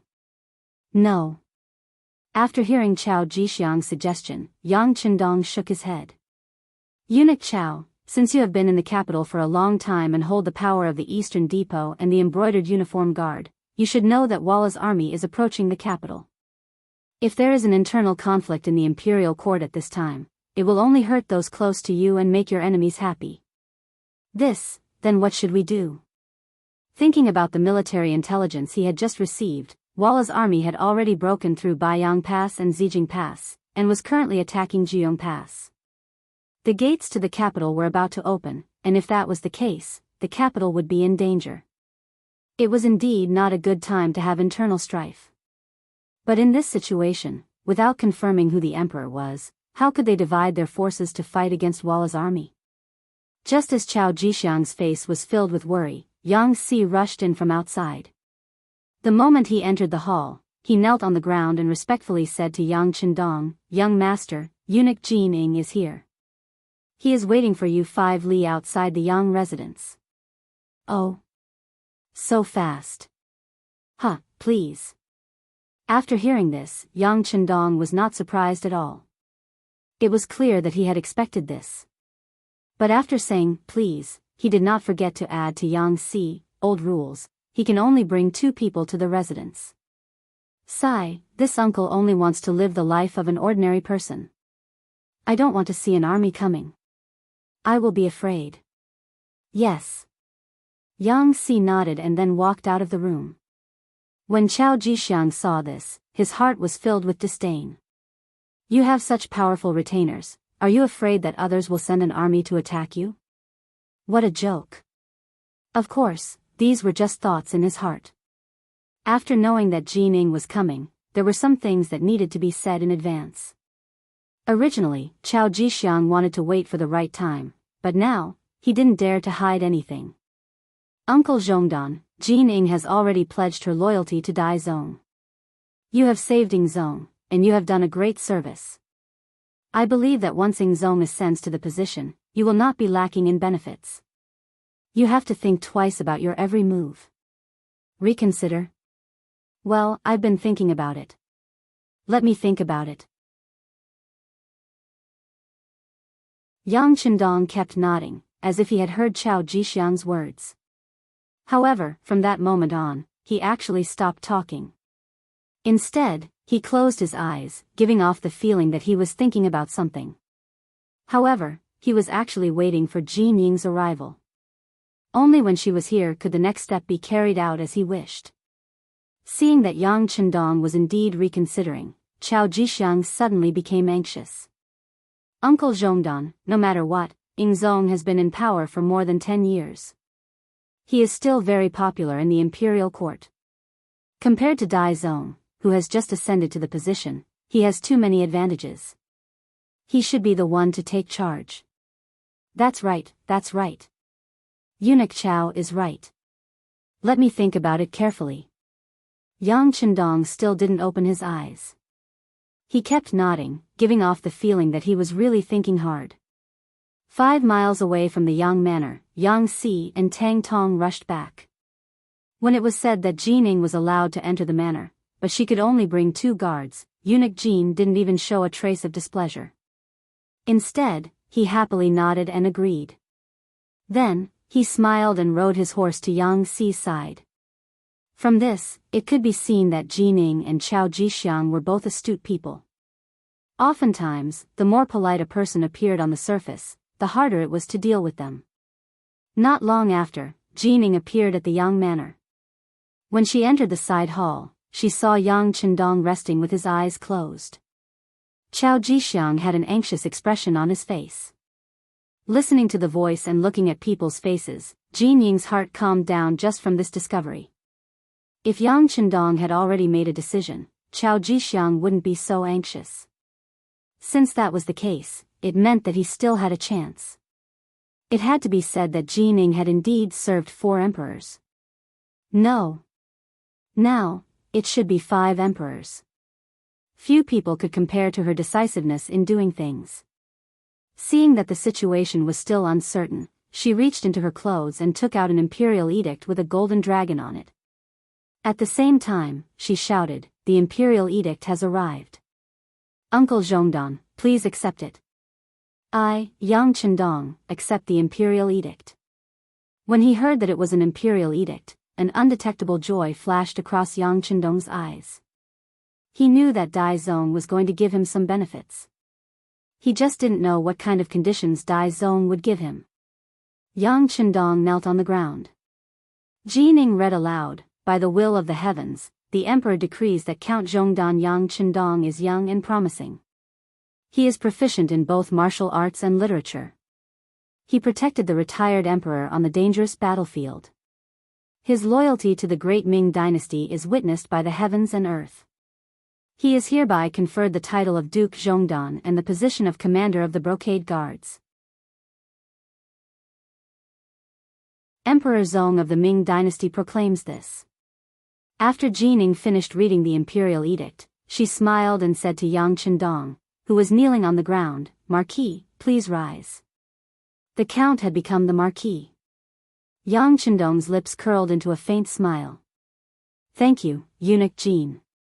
You've worked hard. You're too kind." Compared to Marquis bravely saving the retired emperor, what I did pales in comparison. Jin Ying's eyes narrowed into slits. This was the second time he had mentioned the title of retired emperor. As soon as he finished speaking, Chao Jixiang shouted in protest, "Eunuch Jin, what are you doing? How did Emperor Yingzong become retired emperor? How come I didn't know about this? How dare you? This is an imperial edict from Emperor Daizong. Did he need to discuss it with you first?" Jining was not so amiable when facing Chao Jixiang. Whether it was in terms of seniority or power, the two of them were not on the same page.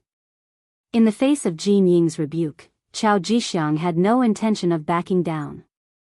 In truth, from the moment he had led his warriors and the embroidered uniform guard out of the capital, he had already decided on his stance. Since he had already made his choice, why would he be afraid of Jin Ying's angry rebuke? Chao Jixiang sneered. When Emperor Daizong took the throne, it was because Shiheng reported that Emperor Yingzong was no longer around. But now that Emperor Yingzong is fine and will soon return to the capital, Emperor Daizong should take the initiative to abdicate. After all, his regent power was bestowed upon him by Emperor Yingzong. Oh. Emperor Yingzong is returning to the capital? Jining blinked several times at this news. She ignored Chao Jixiang and turned to Yang Chendong, who was receiving an imperial edict, and asked, "Marquis? Is this true?" "It's true." Yang Chendong had accepted benefits from Emperor Daizong, so he naturally had to express his gratitude. He immediately said, "Eunuch Chao is correct. Emperor Yingzong is heading to the capital with Minister of War Kuang Yi, Minister of Revenue Wang Zhua, and other officials." HAAA, Marquis was ordered by Emperor Yingzong to return to the capital first so that he could report to everyone that he was safe. But he didn't expect Emperor Daizong to have already ascended the throne. In this case, once Emperor Yingzong returns to the capital, won't there be a country with two emperors? What should we do then? Yang Chendong directly laid out the problem in front of Jining and Chao Jixiang. His gaze continued to wander between the two of them. A country with two emperors. Whenever such a thing appeared in history, it would always be accompanied by fierce battles. How could a mountain contain two tigers? Not to mention, how could there be two voices in a country? If something were to happen, whose orders should they listen to? Jining and Chao Jixiang quickly thought of this problem, and for a moment, their faces turned extremely nasty. They felt like they had been stumped by reality. Based on the current situation, it was clear that no one would back down so easily. The result was likely to be a clash of swords and weapons. With a great enemy like Walla by their side, any internal strife would only benefit others. In the side chamber, the atmosphere became extremely tense. The three of them didn't speak for a long time, each with their heads lowered, thinking about their own matters. Yang Chendong also had his head lowered, but he wasn't thinking about anything. Instead, he was resting with his eyes closed. He had hurried on his journey and hadn't had a good rest since returning. He was indeed a little sleepy. It was precisely because he was sleepy that he began to snore softly. This was so clear in the silent side chamber, so out of place. Cough, cough, Jining and Chao Jixiang coughed softly at the same time. using this method to wake Yang Chendong up. There was movement.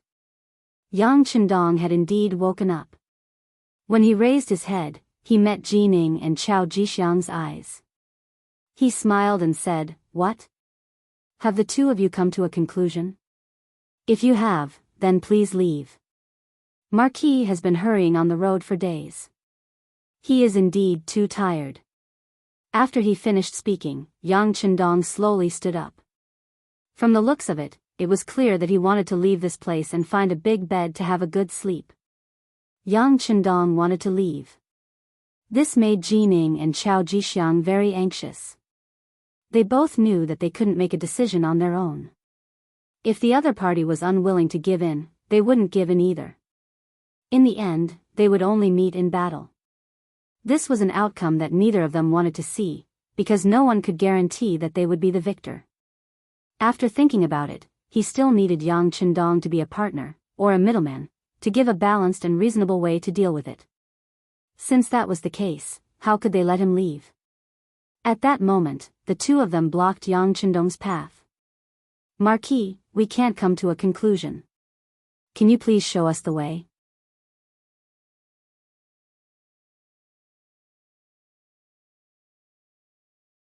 Chapter 161. You want me to lead the way? You trust Marquis that much? Yang Chendong was already familiar with his current identity. He spoke without missing the word ho. Jining and Chao Jixiang were not displeased at all. On the contrary, they both nodded solemnly with serious expressions. If that's the case, then Marquis will say a few words. As he spoke, Yang Chendong returned to his seat at the head of the table. All right. Let's ask Marquis to say a few words. No matter what your decision is, Emperor Daizong will seriously consider it and thank you.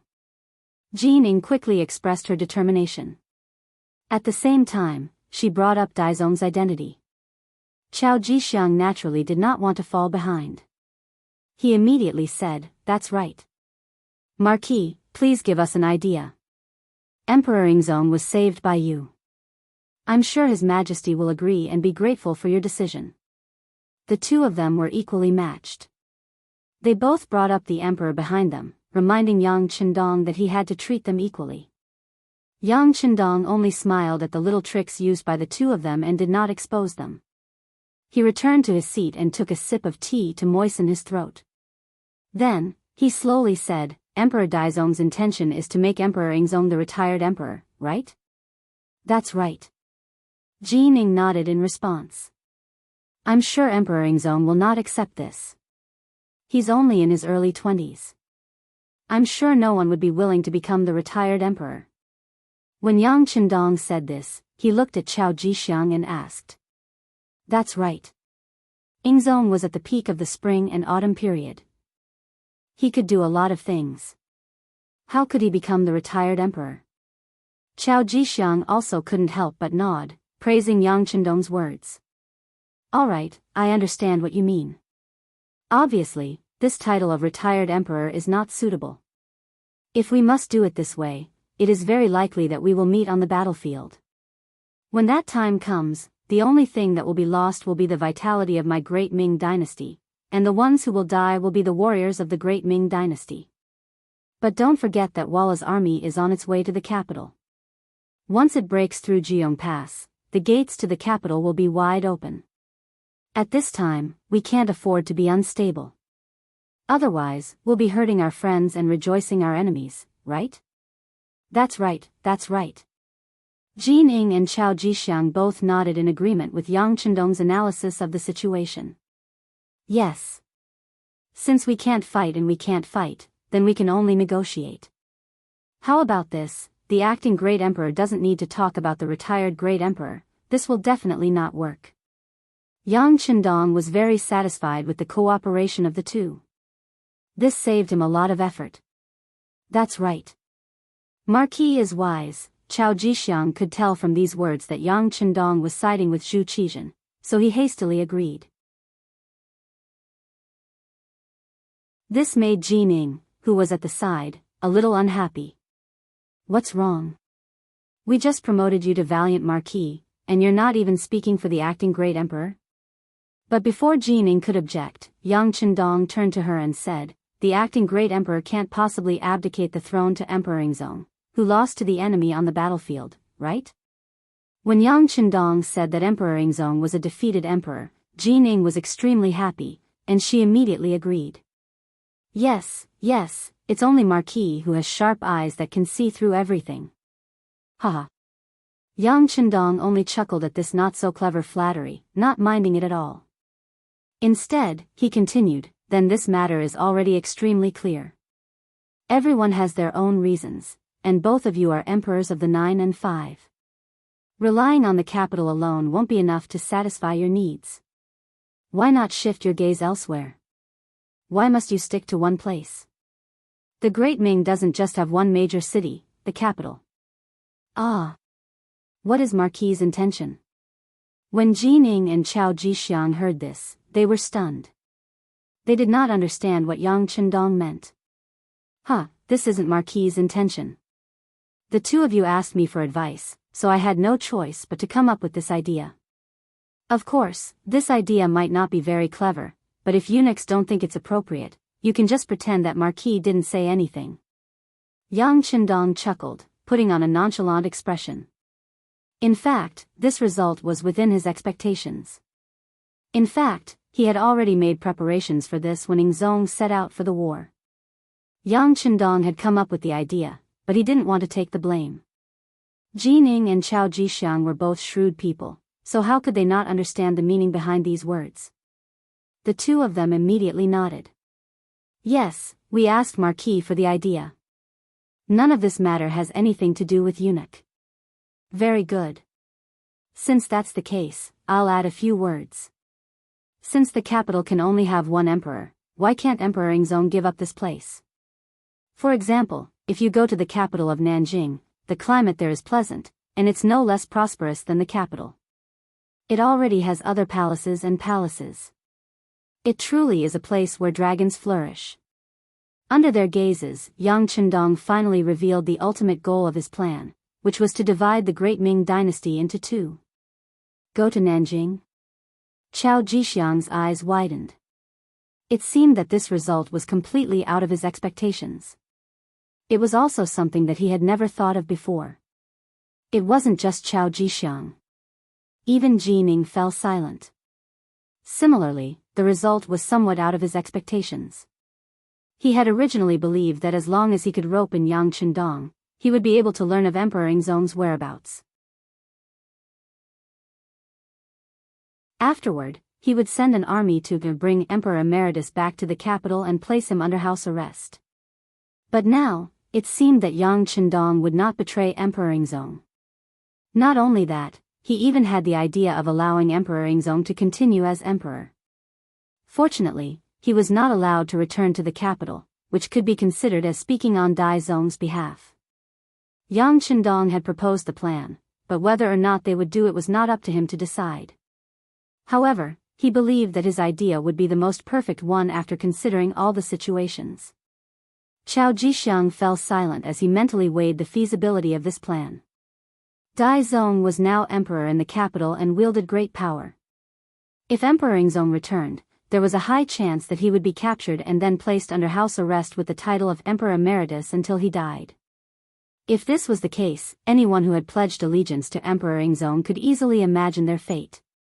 Since he had no confidence, he might as well go to Nanjing and proclaim himself emperor. Given that Emperor Yingzong had been emperor for so many years, he should be able to quickly accumulate a powerful force. At that time, he would have the choice of remaining in Nanjing or fighting his way back to the capital. In this way, Yang Qindong's plan could not be considered wrong. On the other end, Jining was also considering Yang Qindong's proposal. It was true that Dai Zong was emperor and that he controlled the capital. But his ascension to the throne had not been justified, and he had only been on the throne for such a short period of time. Who knew what those important officials in the capital were thinking? If they supported Emperor Yingzong, wouldn't Dai Zong's position be at risk? If that was the case, what sort of role would he be playing and where would he go? Speaking of which, even if Dai Zong won, he would probably be riddled with wounds, perhaps even greatly weakened. What strength would he have left to resist the Walla's army? And if he was ultimately defeated by the foreigners, he would not have a good end either. It was better to just let Emperor Yingzong proclaim himself emperor in Nanjing. As long as he developed well, there was no need to worry about the day when he could reunite the country. Dai Zong would have more time to prepare, and Jining would be able to obtain even more benefits. The two of them had different thoughts, but their final decision was the same. After some thought, Chao Jixiang made a temporary decision. Okay, I agree. This duke will do his best to persuade Emperor Yingzong, but there are still some conditions. For example, the families of Kuang Yi and the other important officials are still in the capital and need you to let them go. In addition, if other officials are willing to go with Emperor Yingzong, you are not allowed to stop them. Everything is up to them. This was a temporary decision because Chao Jixiang could not represent Emperor Yingzong. He could only act as a lobbyist. Jining had also made her decision. She felt that Chao Jixiang's conditions were reasonable, but she stated that she would have to go back and consult Daizong Emperor Zhu Qiyu before she could give a final answer. In front of Yang Chendong, the two of them discussed a few general issues, but they did not discuss the details. This was because they were both keenly aware that anything that was too detailed would end in the end. Both sides would have to send representatives for more detailed discussions before they could reach a conclusion. This included the territories under the jurisdiction of the two emperors. Yang Chendong was only responsible for the two of them. As for whether they succeeded or not, and what else they had to do after they succeeded, he would not interfere. By doing all this, he already had suspicions that he had exceeded his authority. He did not want to interfere in every matter and end up being hated by others. Although Jining had not learned of Yingzong's whereabouts from Yang Chendong, she had managed to protect Dai Zong's position and returned satisfied. She left Chao Jixiang alone in the side hall. He had to see Emperor Yingzong before he could do anything. Marquis will arrange for someone to lead you to Emperor Yingzong. You can do as you see fit. Oh right, when you leave, remember to bring Empress Qian with you. I think she will cooperate with you to do some things. Looking at Chao Jixiang, who was standing there with a longing expression, Yang Chendong left these words before he got up and left the side hall. Now that he had succeeded, he could finally have a good rest for a few days. Of course, some people might ask, why did Yang Chendong give up such a good opportunity to control the emperor and give it to Chao Jixiang when he already had actual control over Zhu Qizhen? This was where Yang Chendong was smart. Mingzong had ascended to the throne, and Yingzong was naturally weaker. In addition, Yang Chendong had played a balancing role in the middle. It could be seen that in the future, no matter who it was, it would be very difficult to have the great Ming dynasty alone. Since Yingzong was no longer the one and only emperor whose words carried enormous weight, why did Yang Chendong want to hold him in his hands and make him the target of public criticism? With an emperor by his side, he would have to ask for instructions from time to time, and he would even have to kneel. How could it compare to the pleasure and satisfaction of being an independent third party?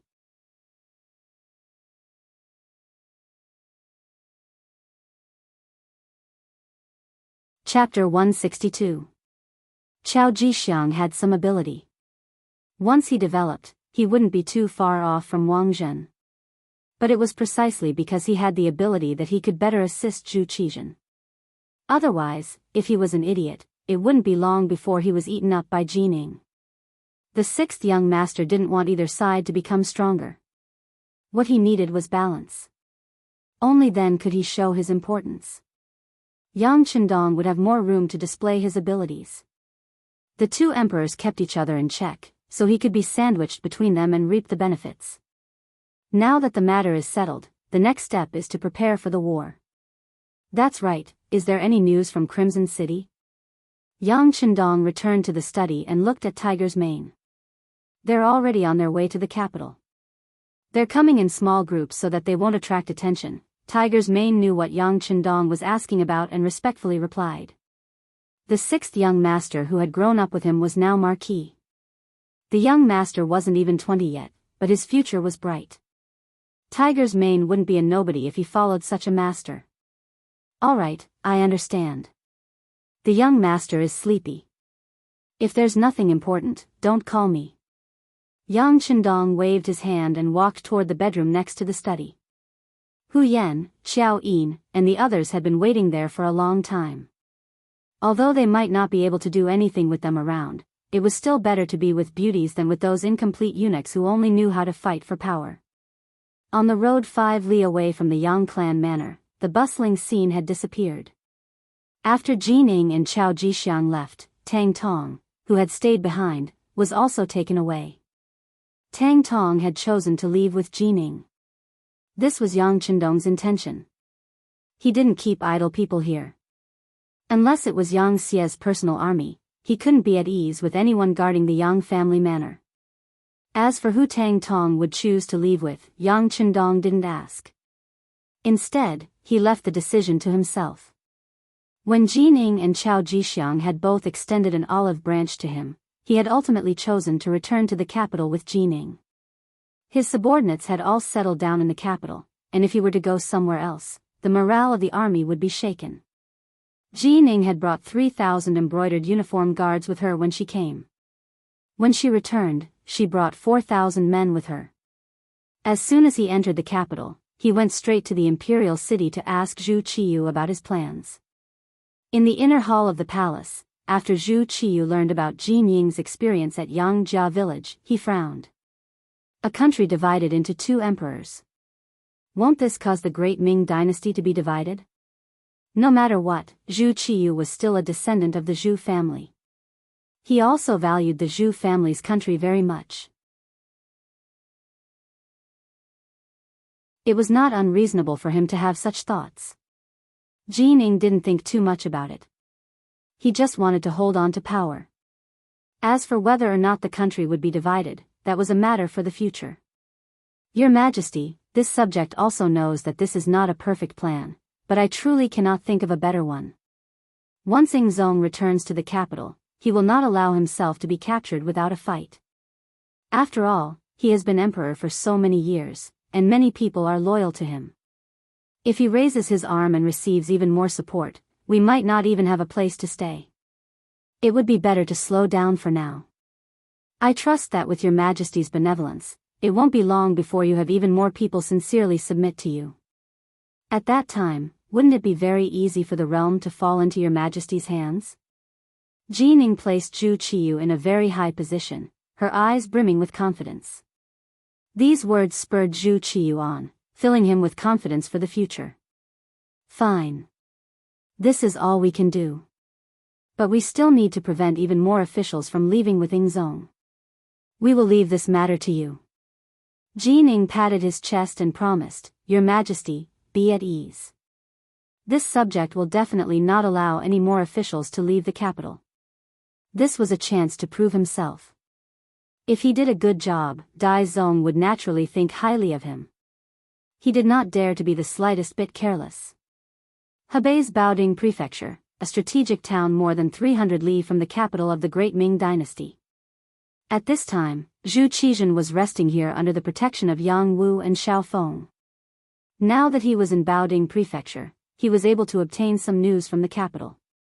When he heard that his younger brother, Zhu Qiyu, had ascended to the throne and taken the title of Emperor Jing, Zhu Qizhen's rage was easy to imagine. He had kindly allowed his brother to supervise the country, but now that he was gone, his brother had proclaimed himself emperor and seized all his property. No one would be able to accept this. Logically speaking, he should have charged back to the capital and questioned his brother about what he was up to. But this was not a child's play. If it was not done well, he was afraid that he would not be able to return alive. Zhu Qizhen suppressed the anger in his heart and stopped at Baoding Mansion, waiting for Yang Chendong to send back the news. In the Tomb of Fortress incident, Zhu Qizhen had seen how formidable Yang Chendong was. His actions could be said to be a model example of preparing for a rainy day. This was especially true for this mercenary army. On their way here, they had killed almost all the threats in the bud. Just based on what he saw, he didn't know how many groups of Vala cavalry had been wiped out before they could discover them. Their methods were powerful, their training was thorough, and their movements were nimble. Not even the elites of the Great Ming Dynasty could compare to them. After Yang Qindong left, Zhu Qizhen had communicated with Xiao Feng many times, hoping to use this army for his own use. He had even tried to tempt them with the promise of a beautiful future. But the results were not very good. After interacting with them, he realized that this was an army that only recognized money and not people. According to Xiao Feng, as long as you gave them money, they would work for you. As for promises, they could forget about them. They were far less practical than money. Moreover, because of Zhu Qizhen's status, Xiao Feng's hiring fee was 3 times that of Yang Qindong's. In other words, for every mission, a group of 100 people would need at least 3 million taels of silver, and this was the kind that had to be paid in advance. The army had been defeated and all their weapons had been lost.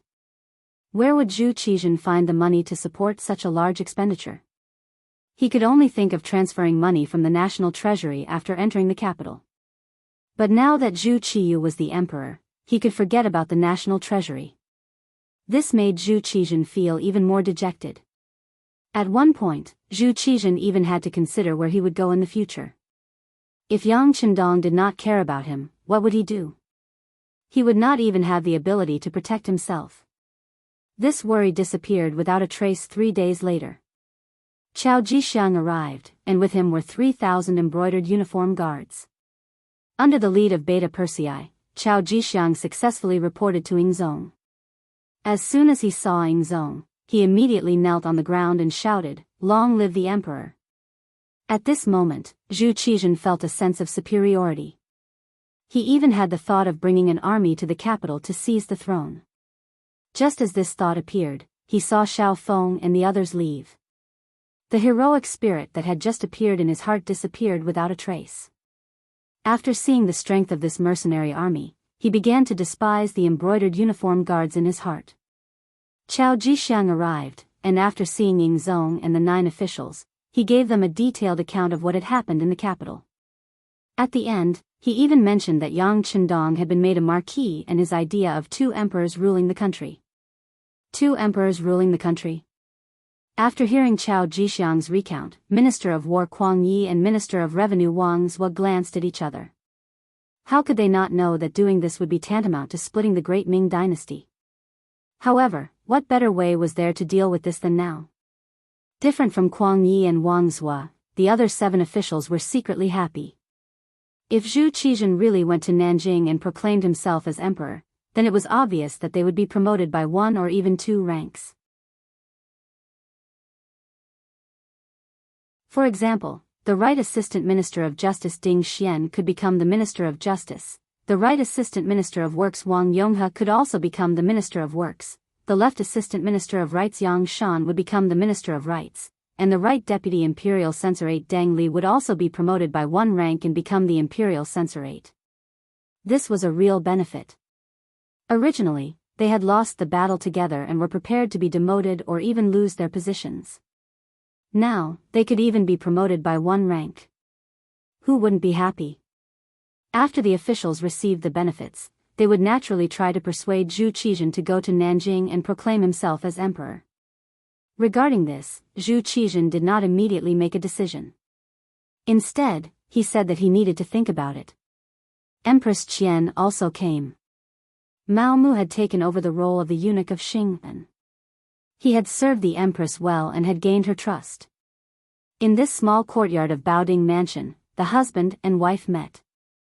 Empress Qian's tears flowed out uncontrollably. "Empress, don't cry. I'm fine." Holding Empress Qian's arm, Zhu Qizhen's face showed a rare trace of gentleness. "Well, as long as the emperor is fine, as long as the emperor is fine. I think it's better for the emperor to go to Nanjing and proclaim himself as emperor. No matter what, you can be safe for a while." Empress Qian took the initiative to talk about moving south, which was completely different from her usual politics. Zhu Qizhen was very curious about Empress Qian's dissuasion. "Why does the emperor say so? Did others teach you?" "No." Empress Qian shook her head. "Your concubine has lived in the palace for a long time and has seen that the Mastiff King has managed the imperial city well, and with the assistance of eunuch Jin Ing and the others, he now holds great power. If the emperor were to go to the capital, there would definitely be a major battle. In this case, the odds are against you. Originally, Zhu Qizhen had thought that Empress Qian had been instigated to say such words of dissuasion. Now, hearing this, Zhu Qizhen understood that the situation in the capital had truly changed. Even the Empress, who rarely asked about politics, could sense it. As he cursed Zhu Qiyu, Jining, and the others for being shameless, he began to consider the matter of moving south. That night, Zhu Qizhen appeared in front of Chao Jixiang and the other officials, his face radiant. He said that he agreed to move south, but he could not let the Mastiff King off so easily. He wanted to go to the capital to ask for people and money, as well as the families of the officials, especially Crown Prince Zhu Jianchen, to be brought out of the imperial city. As long as Zhu Qizhen agreed, the other officials naturally would not object. After 2 days of discussion, they came up with a plan. In the end, Chao Jixiang led 1,000 embroidered uniform guards to escort Kuang Yi and Wang Zhua to the capital to negotiate with Zhu Qiyu.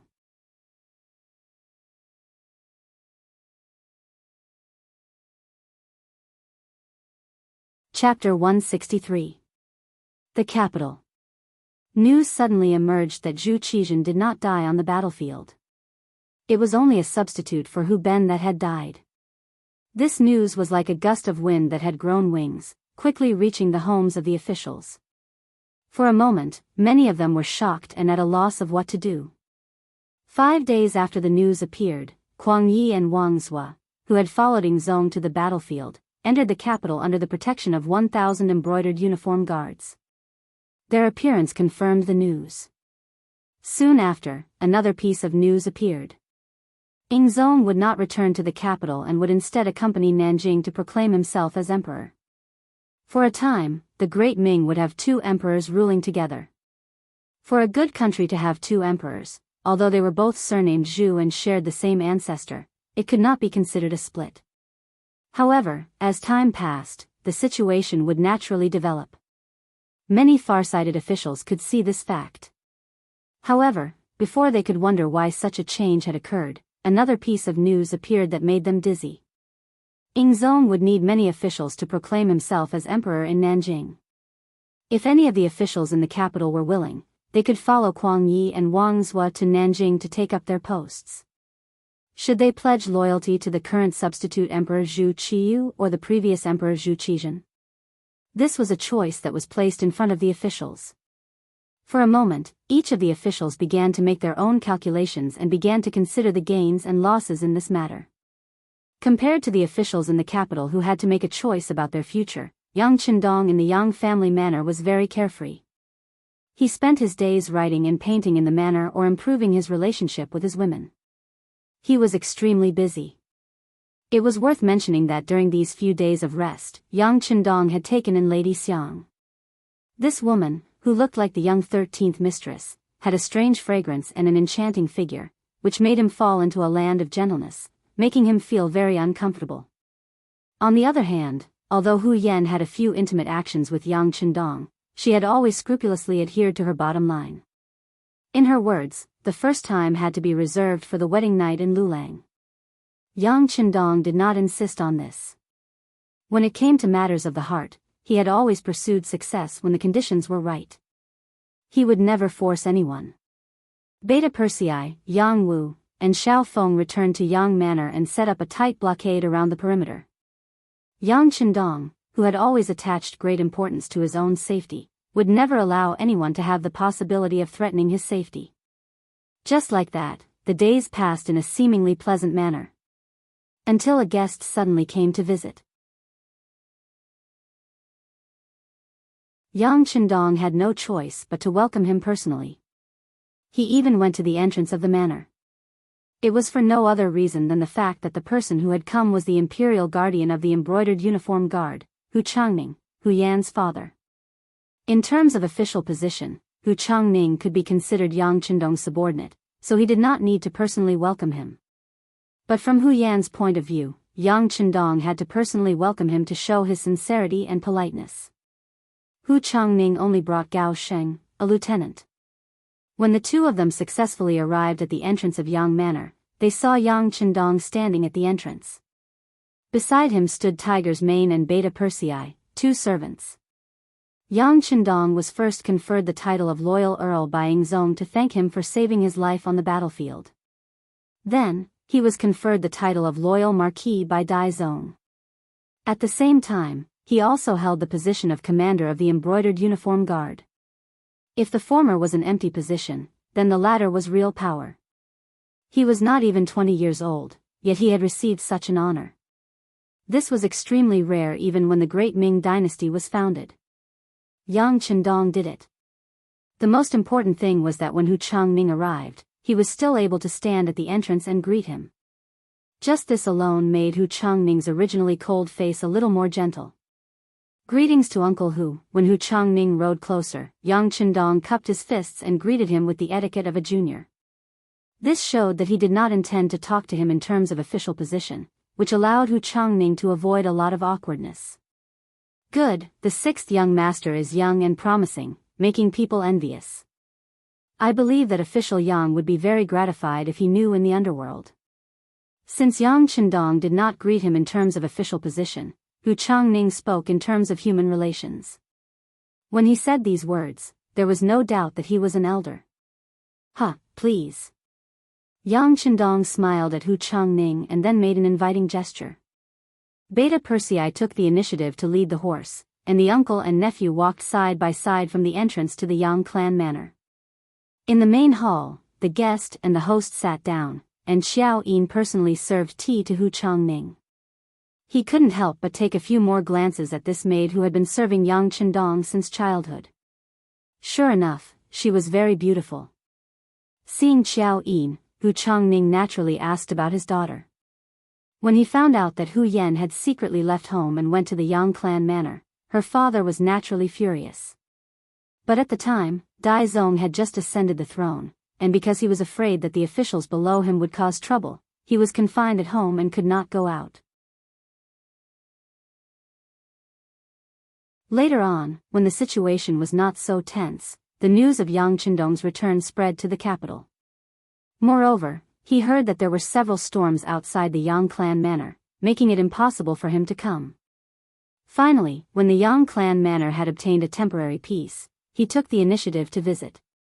First, he wanted to see his daughter. If possible, it would be better to bring her back. After all, Hu Yan's actions at the time could be called world-shocking. Second, he wanted to ask Yang Chendong about Yingzong's situation.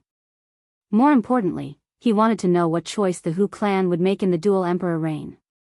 When he saw Xiao Yin, Hu Zhangning opened his mouth and said, "My beloved daughter has accompanied the Yang family's 7th sister to the Yang manor for some time now. Her grandmother and mother miss her very much. Would it be possible for her to return to the Hu estate with me?" Accompanying Yang Duo to the Yang clan manor was just an excuse. After all, a girl's reputation was very important. In the face of Hu Changning's tactful request to bring Hu Yan back, Yang Chendong naturally had no reason to refuse. "Okay, Xiao Yin, go inform Yan, to return to the Hu estate." "Oh." Xiao Yin agreed and turned to leave. However, the bystanders couldn't see that there was a trace of reluctance on her face. Ever since Yang Chendong called the girls together and made a few requests, they became a group of fighting. They really were like sisters. They already had very deep feelings for each other. The news of Hu Changning's arrival at the Yang clan manor quickly spread to the rear court. Hu Yan was clearly a bit out of her wits. After adapting to life in the Yang clan manor, she didn't want to go back. However, she knew that Yang Chendong had no reason to refuse her father. Xiao Yin saw that Hu Yan was worried and volunteered to serve tea in the front hall. She wanted to inquire about the news. She didn't expect that the young master would so readily agree to Hu Changning's request. How could she not be disappointed? When Xiao Yin left and only Yang Chendong, Hu Changning, and Tiger's Mane were left in the room, Lord Hu showed a hesitant expression. "Uncle Hu, if you have something to say, just say it. There are no outsiders here." When Yang Chendong said there were no outsiders, he naturally meant Tiger's Mane, who was always in charge of protecting him. It's actually nothing much. I'm sure the sixth young master already knows about the dual emperor rule. However, I don't know what your choice will be. Will you go to Nanjing or continue to stay here? Hu Changning asked with an awkward expression. No matter what, he was a man of 40 years old.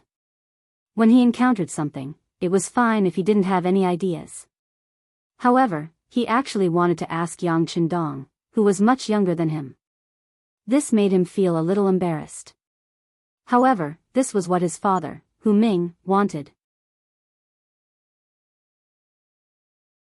Hu Ming's original words were, "Ask the loyal marquis whether you want to go or stay." This matter was originally caused by him. I'm sure he already has a judgment. Thus, this trip to the Yang clan manor was made. Picking up his daughter was only one of the reasons. His true goal was to find out what Yang Qindong's intentions were. Me? Yang Qindong pointed at himself, then chuckled. Of course I can't leave. There's the Yang clan manor here, and there's the sky beyond heaven and the immortal abode in the capital. If I leave, I'm afraid that these properties will be seized by others. Yang Qindong expressed that he wouldn't leave, but his reason was that his properties were all here, and it wasn't convenient for him to leave. This answer clearly didn't satisfy Hu Changning. I'm sure the sixth young master has made quite a bit of money these days. Why would he care about this little bit of silver?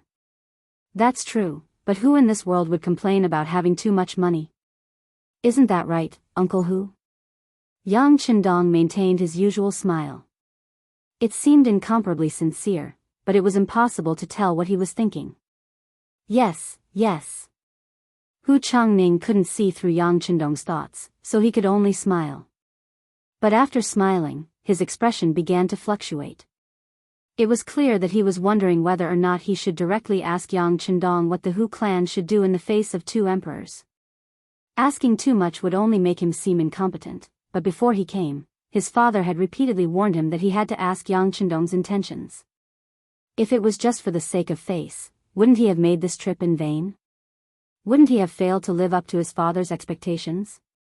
Hu Zhangning, who had something on his mind, looked unhappy and even had some entanglements. All of this was seen by Yang Qindong.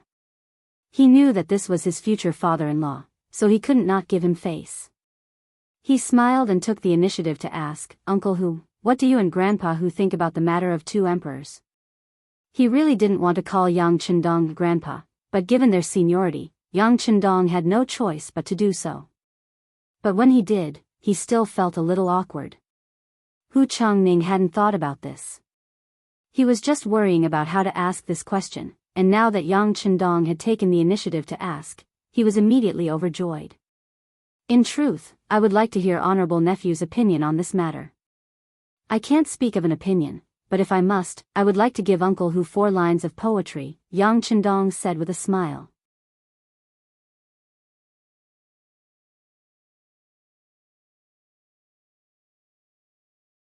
Chapter 164. What are the 4 sentences? Hu Zhangning's interest was piqued. Everyone said that Yang Qindong was a genius. Presumably, the following words would not disappoint him. Sure enough, after Yang Qindong pondered for a moment, he slowly opened his mouth and said, If he is strong, then he is strong. If he is strong, then he is strong. If he is tyrannical, then he is tyrannical. The moon shines over the river. This was the record of the 9 yang divine art in the heavenly sword and dragon saber. It meant that no matter how strong or fierce the enemy was, one could treat it as a breeze blowing over the mountain. The moon shines over the river. Although it could affect one's body, it could not cause the slightest harm. However, how could one not harm one's body? It meant that in the face of the chaos of the outside world, as long as one stayed strong and worked hard to improve one's abilities in all aspects, one would be unharmed. Hu Ming was originally a capable official and had been the Minister of Rights for many years. It could be said that he had disciples all over the world.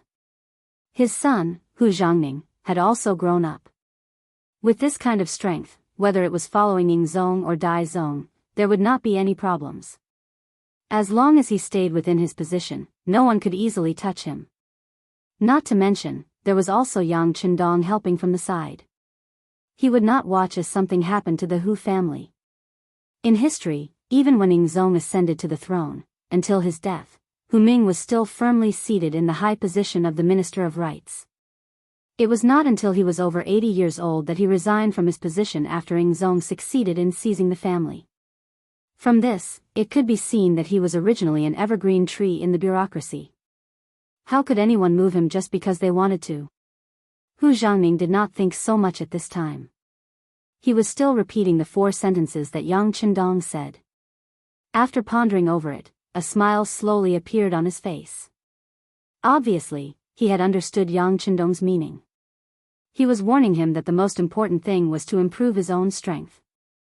As for whether he followed Yingzong or Dai Zong, he could do it with ease. Many thanks. After understanding everything, Hu Zhangning immediately cupped his fist and bowed to Yang Qindong. Yang Qindong naturally could not accept it. He immediately bowed back. Then, the two looked at each other and smiled. After Hu Zhangning got the result he wanted, he left. Hu Yan also left with him. When she left, her eyes were filled with reluctance. Yang Qindong felt very sorry for Hu Yan. Seeing her get into the carriage and about to leave, he suddenly cupped his fists to Hu Zhangning and said, "Uncle Hu, in a moment, nephew will send someone to the Hu estate to discuss marriage. Please allow me to marry Yan,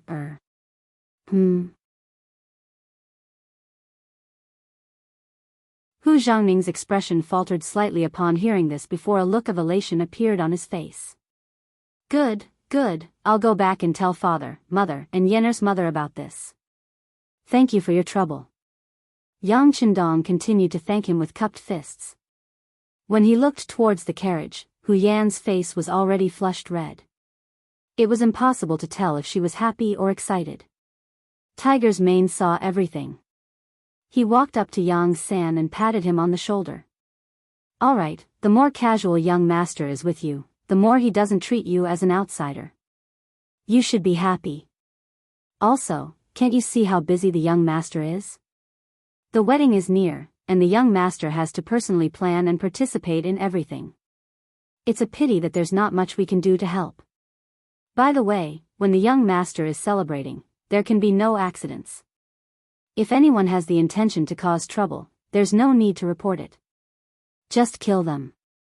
If there's any responsibility, I'll bear it. Yes, there won't be any mistakes. Don't worry, Chief.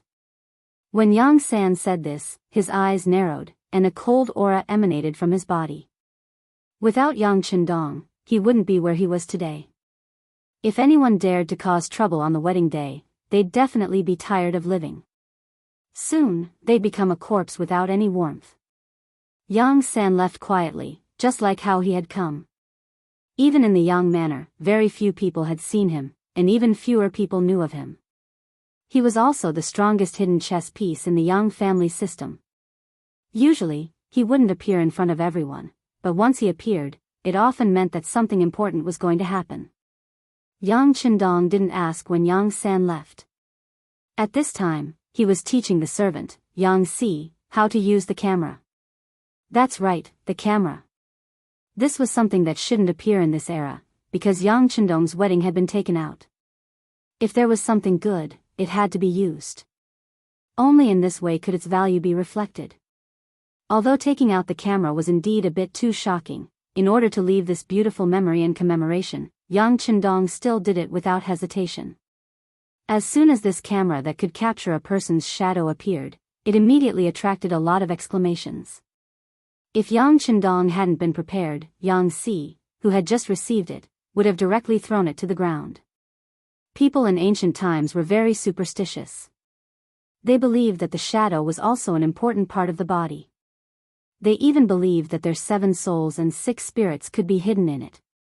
Now that this thing could clearly capture a person's shadow and even project it, it was no wonder that people were afraid. Xiao Yin was a bit braver.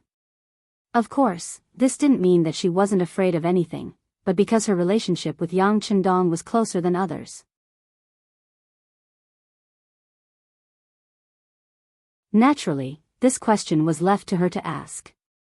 Young master, what kind of witchcraft is this? It can capture a person's shadow. Will it turn the person who is captured into an idiot? Ah. Yang Chendong's mouth was wide open. He was stunned by the question. Yang Chendong's ability to adapt was originally very strong, but he was still defeated by this sudden and unexpected question. Seeing that Xiao Yin didn't seem to be joking and had a very serious expression, he helplessly shook his head and explained, "This is an advanced product brought about by scientific advancement. As for the specific principles, I'm afraid that young master can't explain it clearly to you. But don't worry, this thing can't capture a person's soul, so don't worry."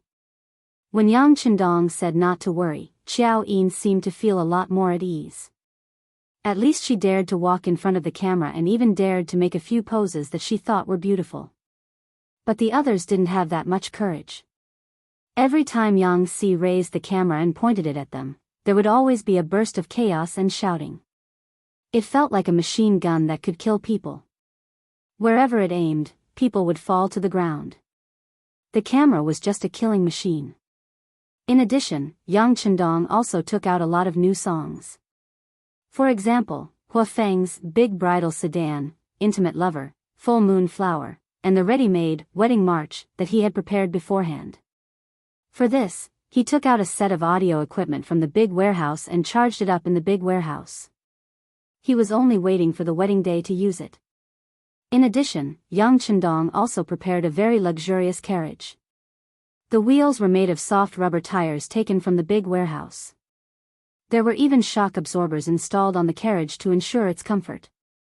The outside of the carriage was filled with all kinds of colored balloons, making it look very beautiful and beautiful.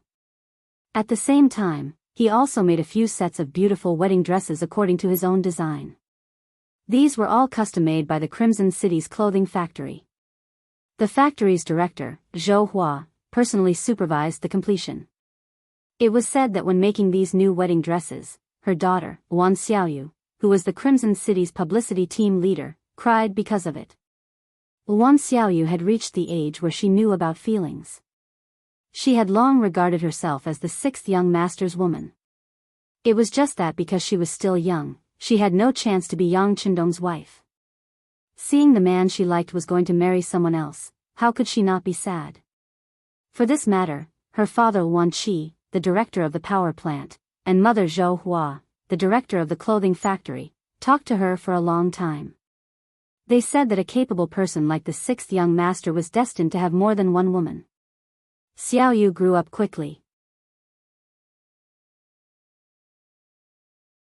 When she grew up, she would naturally have the opportunity to become the sixth young master's woman. Moreover, several sets of wedding dresses were taken out. Except for one set that was sent to Hu Yan in the Hu Mansion, the others were taken away by Qiao Yin, Lady Shui, and Lady Xiang. In their words, they were also attending the wedding day. According to Yang Chendong's intention, they were going to be the bridesmaids of the bride, but in fact, they were also completing their wedding with sixth young master. In this regard, Yang Chendong acquiesced. In the feudal society, even the emperor only had one empress. It was impossible for him to have several wives at the same time, so it was impossible for him to give them a grand wedding.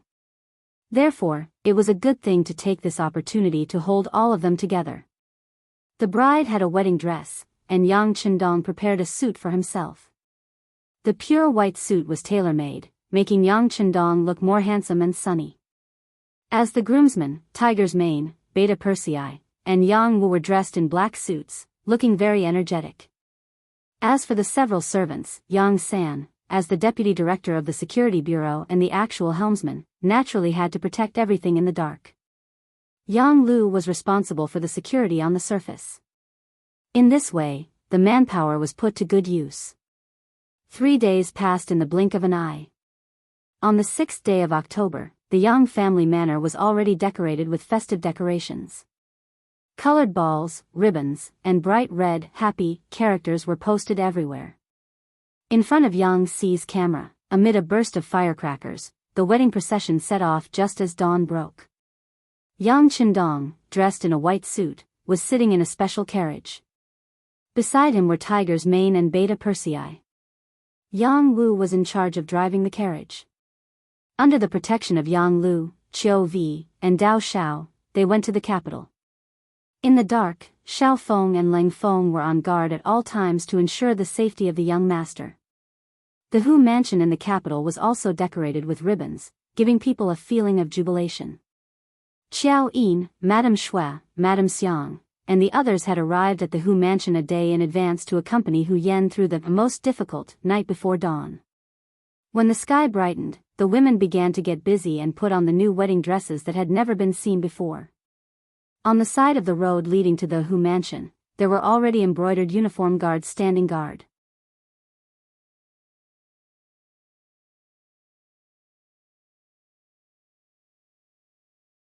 Chapter 165. After a portion of the officials left for Nanjing to follow Yingzhong, the remaining officials in the capital were all restored to their original positions. Hu Zhangning was also restored to his position as the guardian of the embroidered uniform guard. In addition, Yang Chendong was still the commander of the embroidered uniform guard, so it was only natural that he would send some embroidered uniform guards to help out. Not only that, but Yang Chendong also ordered that any embroidered uniform guard who came to help out would be rewarded with 100 taels of silver. For a time, the embroidered uniform guard fought amongst themselves for this mission. Those who were able to come here could be considered lucky. When the time came, the carriage from the Yang clan arrived in front of the Hu estate. Yang Chendong, dressed in a white suit, stepped out of the spacious carriage. The wedding ceremony had officially begun. The Immortal Abodes band was already waiting for Yang Chendong to arrive. The music began to play, and could be faintly heard from several streets away. Hu Yan, who was dressed like a fairy in a white wedding dress, walked up to Yang Chendong, accompanied by Qiao Yin, Madame Snow, and the bride, who were also wearing a wedding dress and looked very beautiful. Hu Yan's blushing face perfectly explained what it meant to put the moon and flowers to shame. What was different from the other women was that there were two children who were only 5 or 6 years old standing behind Hu Yan, a boy and a girl who looked like a golden couple.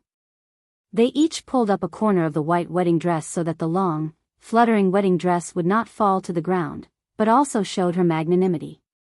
There was no red veil. This was Yang Chendong's idea. After reporting this to the Hu clan, Yang Chendong received their support.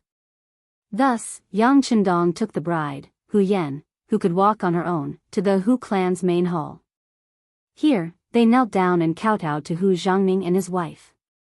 The completion of this step was completely recorded by the camera.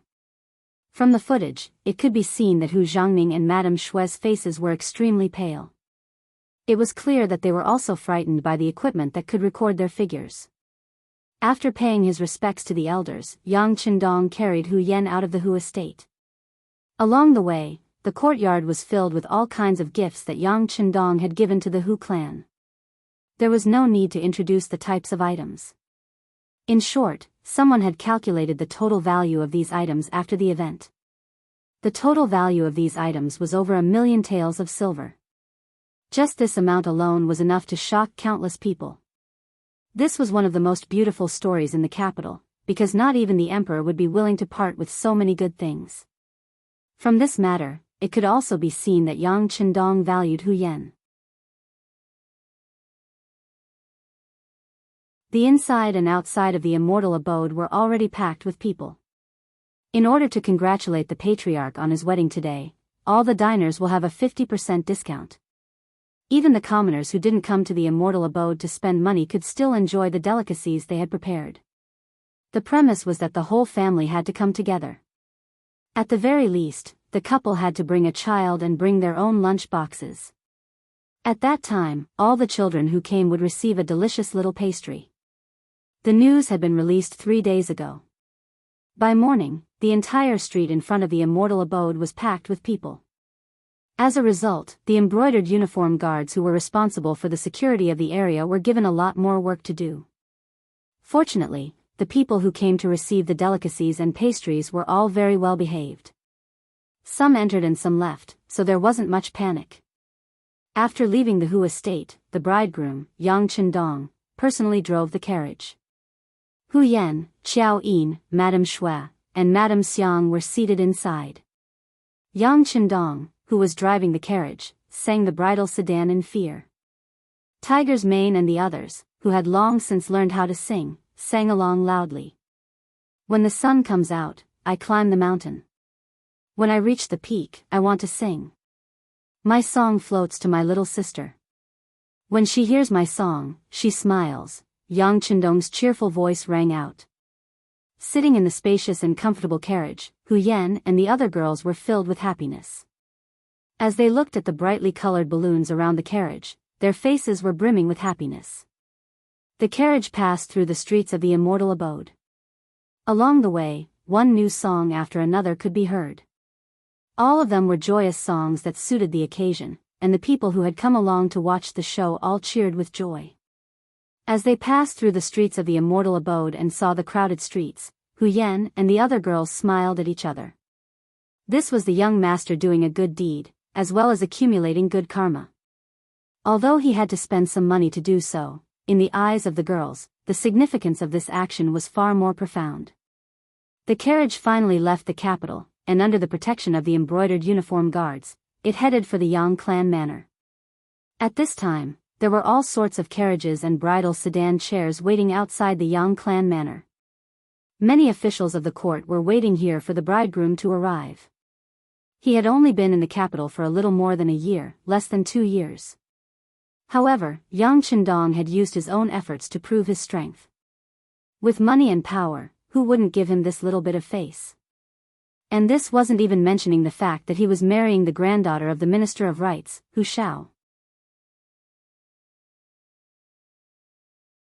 Under the witness of many honored guests, Yang Chendong took Hu Yan's arm and led her to the main hall of the Yang clan manor, where the two principals were already seated. Yang Chendong and his wife were no longer present, so the ones presiding over Yang Chendong's wedding were his big brother Yang Gong and big sister Yang Fei. The entire Yang clan had come to Yang Chendong's wedding, and even his second brother Yang Rang was in the crowd. However, it was clear that his complexion was rather unsightly. He had originally believed that with his sixth brother dead, he, as the second brother, would be able to openly take over the family property. He hadn't expected that Yang Chendong would return, and in such a domineering manner, and even be conferred the title of Valiant Marquis. The affairs of the world were truly unpredictable, and Yang Rang had lost a great deal of face. For Yang Chendong's wedding, he had invited all the members of the Yang clan, including all the important ministers in the capital, but his second brother didn't send anything. This had already proved Yang Chendong's attitude. Even so, Yang Rang still came by himself. He knew that this might be an opportunity to change the relationship between himself and his sixth brother. In the main hall, Yang Gong was on the left and Yang Chendong was on the right, accepting the kneeling ceremony of Hu Yanxing, his new daughter-in-law. Under the insistence of Yang Chendong, they only completed the first bow to heaven and earth, and the second bow to the parents. As for the third step of entering the bridal chamber, it was cancelled. According to Yang Chendong, women didn't just stay at home to take care of their husbands and children. They could also do many other things that they liked to do. This was also called the liberation of women. Since it was liberation, then he would start with his wife. After communicating with Hu Yan in advance, and knowing that she didn't want to enter the bridal chamber so early and wait for a long time, he agreed to her request and allowed her to change into a beautiful qipao. Then, she reappeared in front of everyone and toasted the guests with him. When the ceremony reached this point, it was time for the wedding banquet to begin. For the important ministers, the banquet was also a part of their work. There were many things that were difficult to say and difficult to do, but they were often easily done with the passing of a cup. Yang Chendong's wedding gave everyone an opportunity to interact. For a moment, the ministers came and went, and it was very lively. However, this liveliness reached a climax when the bride, Hu Yan, and the 3 other women, changed into decent qipaos and appeared. Yang Chendong announced in front of everyone that today was not only the day he married Hu Yan, but also the day he took Qiao Yin, Lady Shui, and Lady Xiang as his concubines. After listening to Yang Chendong's announcement, the 3 women, who were completely unaware before, were so excited that their faces turned red. They originally thought that they were very happy to be able to follow Dong Shui. With their status, they didn't dare to ask for anything. However, they didn't expect that happiness would come to them so quickly and so suddenly. In response, Hu Yan looked at them with a smile. She wasn't surprised at all. Obviously, she already knew about this news and must have agreed. Otherwise, Yang Chendong wouldn't do such a thing in public. He was marrying his wife and concubines on the same day. Although this kind of thing had happened before, most of the protagonists who did it were extremely desolate. However, no matter how one looked at it, Yang Chendong wasn't someone who was muddle-headed. At this point, the general public thought that it was normal for emperors to have many wives and concubines. They also thought that it was natural, and believed that China's ancient people practiced polygamy. However, this wasn't the case. Many modern people learned about ancient China through media such as movies, or web novels. At the same time, they often defined the social environment and culture of that era through the interpretation of the drama. Therefore, when the dramas performed were like the hotly discussed palace dramas such as Zhenhuan Zhuan, Rui Zhuan, Yinxi Strategy, and Do You Know It?, the general public would easily take the situation of the emperor and his ministers having many wives and concubines as a matter of course, and believe that the ancient Chinese people practiced polygamy. In fact, what we don't know is that China's marriage model since ancient times was mainly monogamy, and not the stereotypical polygamy and monogamy. The Great Ming Society's Archives No. 163 clearly recorded the punishment for those who violated the law. For ordinary people, if they have a wife but still marry her, they will be flogged 90 times and divorced. If they are over 40 years old and have no children, they will be allowed to marry concubines. Violators will be flogged 40 times. However, the rules weren't absolute. Very few people would take concubines. However, those who took concubines were mainly those with high social status. In other words, the higher the status, the more concubines they would take. Therefore, the imperial family naturally had the most concubines, followed by the important officials and the rich. Commoners rarely had the opportunity to take concubines. Therefore, taking concubines was considered a privilege in China's traditional culture.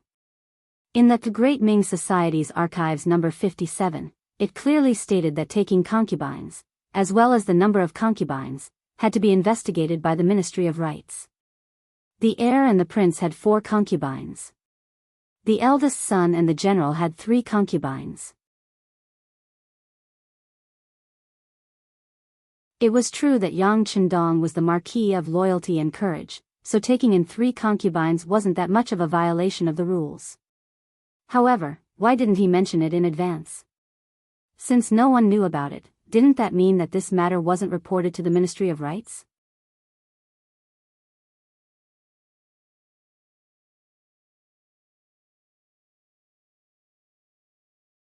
Chapter 166. With that in mind, the officials all turned to look at the officials from the Ministry of Rights who had come to attend the banquet. Hu Shao was the Minister of Rights, and had been for many years at that. At least a third of the officials in the ministry had been promoted by him or had close ties to him. This time, his granddaughter was getting married. Many officials from the Ministry of Rights had come to show their support. When these officials noticed the gazes of their peers, they all lowered their heads. This proved that Yang Chendong hadn't informed the Ministry of Rights about taking concubines. As if he'd known that everyone would react this way, Yang Chendong smiled at them and said, "I didn't inform the Ministry of Rights beforehand, but I did inform the Minister of Rights. I'll make it up to you later. I only did this because I wanted to give the 3 of them a pleasant surprise." As he spoke, Yang Chendong's gentle gaze fell on Xiao Yin, Madame Shui, and Madame Xiang. His gaze was filled with love. Yang Chendong's actions had indeed given the 3 women a pleasant surprise. As for their reactions, they'd all been recorded by Yang Si. When the officials heard that Yang Chendong had told the Minister of Rights that they'd be reported to the Minister of Rights after the banquet, they all came to a sudden realization. Since that was the case, what did they have to worry about? Besides, what did it have to do with them? In reality, Yang Chendong hadn't told Hu Shao about this. What kind of joke was this? He was marrying someone else's granddaughter, and he was also marrying 3 concubines at the same time. It would be strange if Hu Shao agreed. However, He dared to say this because he was sure that Hu Xiao wouldn't expose him. Otherwise, if he got into trouble, Hu Yan would also suffer. When the results were announced, it first drew a lot of discussion, but Yang Chendong easily resolved it. After that, he led the 4 women in a toast to the guests. Speaking of which, Hu Yan and the others weren't women who only knew how to stay at home. They'd all seen the world, and with Yang Chendong's guidance, they didn't show any signs of fear. Instead, they generously raised their cups and toasted. The atmosphere was quite harmonious. At the same time, the Immortal Abodes band and actors began to sing and dance outside the Yang clan's courtyard. It was a lively scene. Among the guests, Hanji also received Yang Chendong's wedding invitation. Out of camaraderie, he was pulled over by Shengguan Lv Gue. At this time, when he saw Yang Chendong with the 4 women, his teeth itched with hatred. "Commander, this Yang Chendong is getting bolder and bolder. He didn't even report taking concubines. He dared to act first and report later. This clearly shows that he doesn't put the laws of the great Ming dynasty in his eyes. We cannot allow this to continue." How could Lu Gue not know that Yang Chendong's actions today were a bit out of line? However, he knew that Han Ji's main motive was revenge. It was because his brother-in-law, Wang Go, had been killed by Yang Chendong. That was why he said those words with hatred. But no matter what kind of mentality he had, Han Ji was still one of them. If a superior wanted his subordinates to listen to his orders, he had to empathize with his subordinates. Thus, he nodded and said, "All right, we'll discuss it when we get back. We'll teach him a lesson." "Thank you, Commander, for your help." When Han Ji heard that Lv Gue was finally ready to make a move, he couldn't help but be overjoyed. He quickly raised his arms and used Yang Chendong's wedding wine to toast Lv Gue. The funny thing was that he was also scheming against Yang Chendong. All banquets must come to an end. Although the programs were endless, the guests still left one by one when the sky was almost dark. Among them, there was someone who didn't want to leave. That was the second brother, Yang Rang. At noon, Yang Chendong toasted each table. He had more or less spoken to the guests, but he acted as if he didn't see his second brother. Not only that, even his sisters-in-law treated him like heir. The facts had already shown that Yang Chendong was very angry with him. Since he had come today, he naturally wanted to use this opportunity to perform well and strive to turn hostility into friendship. "Second brother, let's go. Today is not suitable for doing other things." The eldest brother, Yang Gong, walked in front of Yang Rang with a face full of alcohol. The behavior of his second brother a while ago, even he was extremely unhappy after seeing it. But after all, they were still brothers. He couldn't just watch Yang Rang be unlucky. "Big brother." Seeing Yang Gong walk over, Yang Rang showed an amiable and even fawning smile. "Big brother, you must tell little six that I did it for the good of the Yang family manor. In that case, even if I didn't do it, others would do it. At least if I did, would have given the Yang family a way out, right?" Listening to Yang Rang's sophistry, Yang Gong was very disgusted. He could say so many reasons for doing bad things. He was really shameless to the extreme. "Okay, let's talk about it later. Let's go first." Yang Gong didn't agree. He just wanted to take his second brother away, so that he wouldn't stay and cause trouble and attract the displeasure of his sixth brother. If that happened, it would really spoil the beautiful atmosphere. His eldest brother did not agree to plead for mercy and just wanted to drag him away. How could Yang Rang be willing to comply? His face immediately changed. "All right, since eldest brother doesn't care about our brotherhood and is unwilling to help second brother to plead for mercy, then you can leave by yourself. In short, I will wait here. If little six doesn't come out, I won't go anywhere today. I want to see if he really doesn't recognize me as his elder brother. If this matter spreads out, who will look good at that time?" Yang Rang shamelessly shook off Yang Gong's arm and then looked at the inner courtyard of the Yang family manor. He looked like he wouldn't leave until he saw the main person. "You." He didn't expect his brother to be such a person. Shamelessness is invincible. At this moment, Yang Gong didn't know what to do. At this moment, a group of people walked out from the inner courtyard. The person in the lead was a woman. It was the eldest sister of the Yang family, Yang Fei. Although they were all from the Yang family, the treatment was obviously different. When Yang Fei walked out, there were 4 brides beside her. Every one of them accompanied her and talked. From time to time, one could see the eldest sister of the Yang family smiling. When he saw his eldest sister walking out, Yang Rang quickly turned around to avoid her. He wasn't afraid of his eldest brother Yang Gong because his eldest brother's ability was mediocre and not worthy of his attention. However, his eldest sister was different. Most of them grew up following behind Yang Fei. When they were young, they were rarely taught a lesson by their eldest sister. As a result, when they grew up, there was still a fear in their hearts. Yang Rang wanted to avoid her, but now that most of the guests had left, there was only a limited number of people left. Yang Fei only needed to sweep her eyes and naturally saw him. When she saw that it was her disappointing second brother who was pacing back and forth, she immediately figured out what was going on. Her face immediately darkened. As the eldest sister, Yang Fei naturally hoped to see the Yang brothers and sisters united. Even if someone did something wrong, if she could give them a chance to forgive, she would be willing to give them the chance. However, as Yang Chendong's second brother, Yang Rang had done something wrong first, and then he wanted to seek justice on the day of the wedding. This was really a bit aggressive. She took large strides and arrived behind Yang Rang, who had just turned around.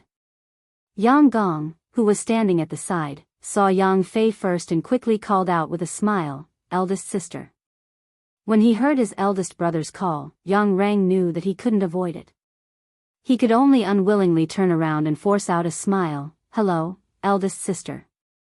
"Oh. You still recognize me as your eldest sister? Since that's the case, then leave immediately. Today is my little brother's wedding day. Do you have to stay here and cause trouble?" Yang Fei said with a cold face and a rude tone. "Ah. Eldest sister, that's not what I meant. I just want to talk to little Six and explain what happened before." How could Yang Rang admit it? He spoke with a face full of excuses.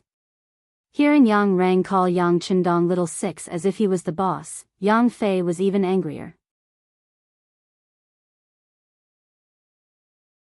She thought about how her little brother had done so many things for the Yang family and even saved Yingzong on the battlefield. That was how dangerous it was to be conferred the title of Marquis.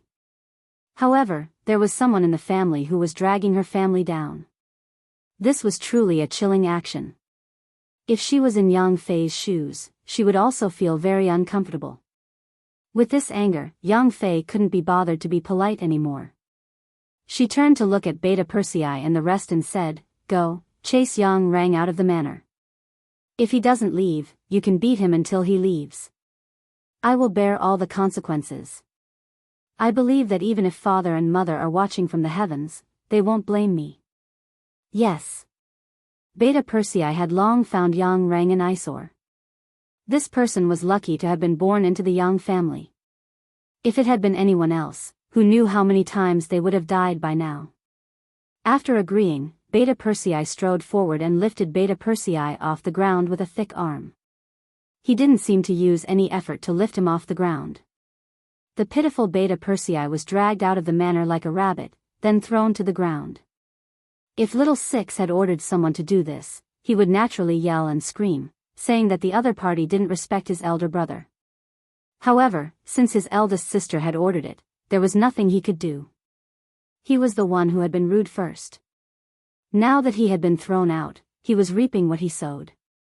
Even though he was still unwilling, Ong Rang had no choice but to stand up with the help of the servants outside the manor. He then entered the palanquin and left the place. In the study of the Yang manor, Yang Chendong was listening to Tiger's Mane's report. The report included the situation in the immortal abode, as well as the various performances of the officials who had attended the banquet today.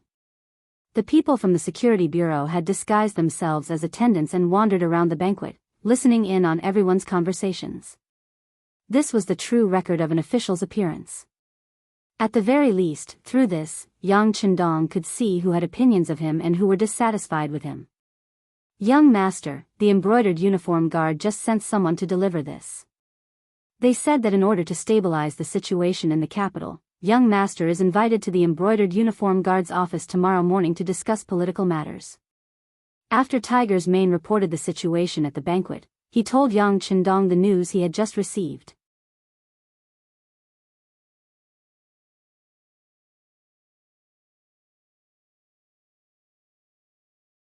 Chapter 167. Mao, Rabbit. Time was from 5 to 7 o'clock, with 6 o'clock as the time.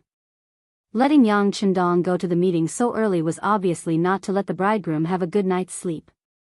It was too obvious that he was deliberately making things difficult for Yang Chendong. In this regard, Yang Chendong just responded with a cold snort, and then ignored it as if he hadn't heard the news. After dealing with the business, Hu Mang tactfully excused himself. Today was the young master's big day, so he had to be tactful to stay far away from the scene. With no one bothering him anymore, Yang Chendong straightened his clothes and walked towards Hu Yan's courtyard in the inner courtyard.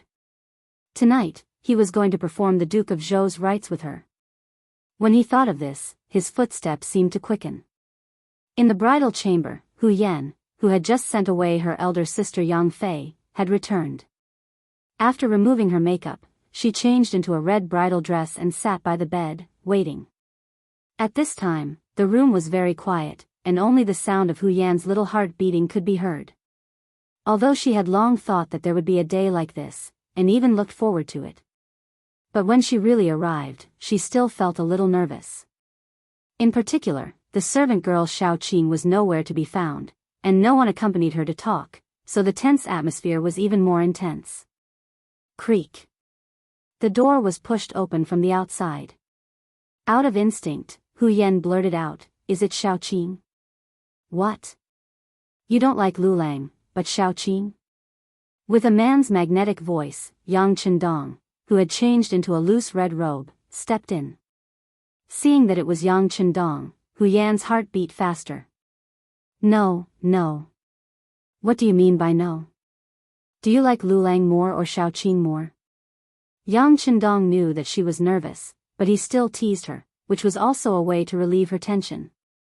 I like Lu Lang more." At this time, Hu Yan's voice was very low.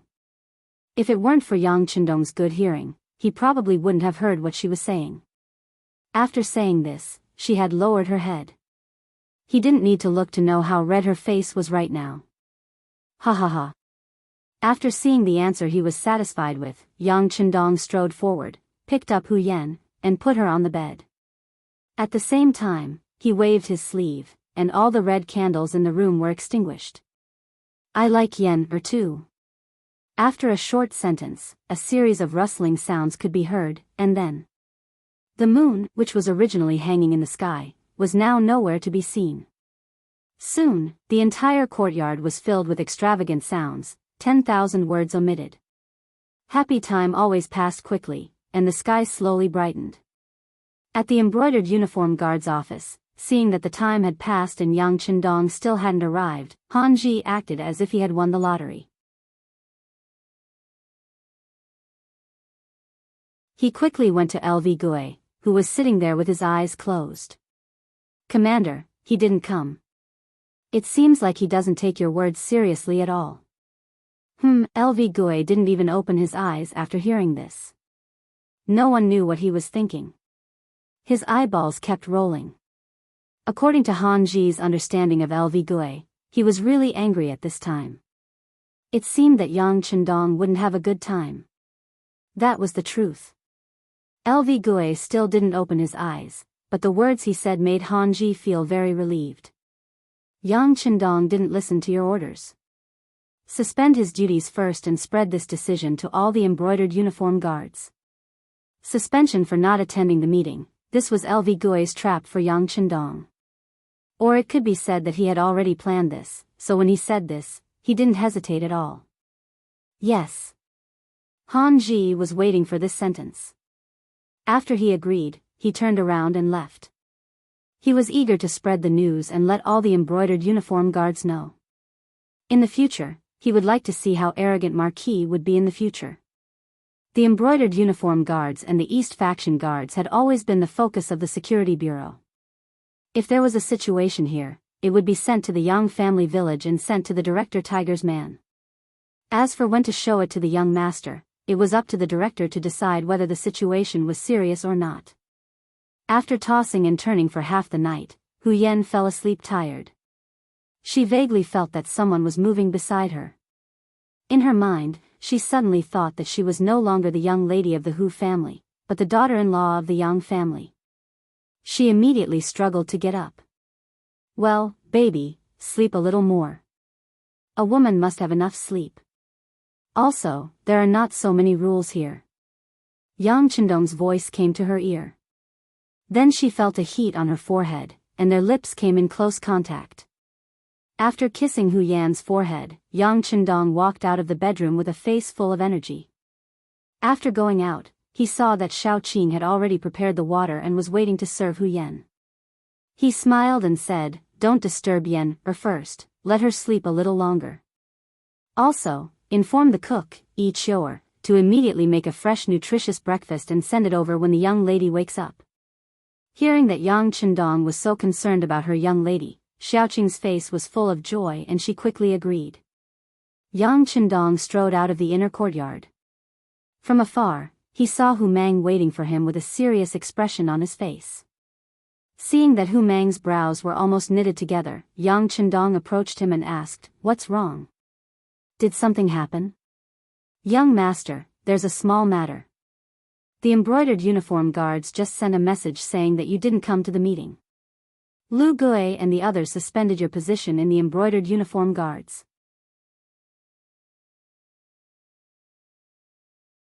Tiger's man's voice became heavier as he spoke. Obviously, he had a lot of opinions about this matter. Someone dared to make trouble for the young master. With his character, it was best to kill and teach them a good lesson. Suspended? That's fine. Since it's like this young master can have a good rest as a newlywed. Yang Chendong didn't care after hearing this. It was just a position in the embroidered uniform guards. He really didn't care about it. Moreover, something big was about to happen. Lu Gui's actions were just smashing his own foot with a rock. "Let's go for a jog." Not taking this information seriously, Yang Chendong smiled at Tiger's man and started his morning jog. Tiger's man was happy that the young master's mood wasn't affected by this. He was worried that the young master would be angered, but now it seemed that he worried too much. The young master's mind was as broad as the sea. The news that the valiant Marquis Yang Chendong's position in the embroidered uniform guards was suspended spread like a gust of wind to the ears of all the officials in the capital. Some of the older officials who believed that they had seen and experienced many things couldn't help but sigh. As expected, an official couldn't be too high profile. Just look at the commotion yesterday. Everyone in the capital knew about it. Wasn't he about to suffer retribution soon? Using this matter, who knew how many people called the younger generation of their families to teach them to endure silently, learn the way of the mean, and not stand out too much. As the main character of this matter, Yang Chendong wasn't as depressed as everyone thought.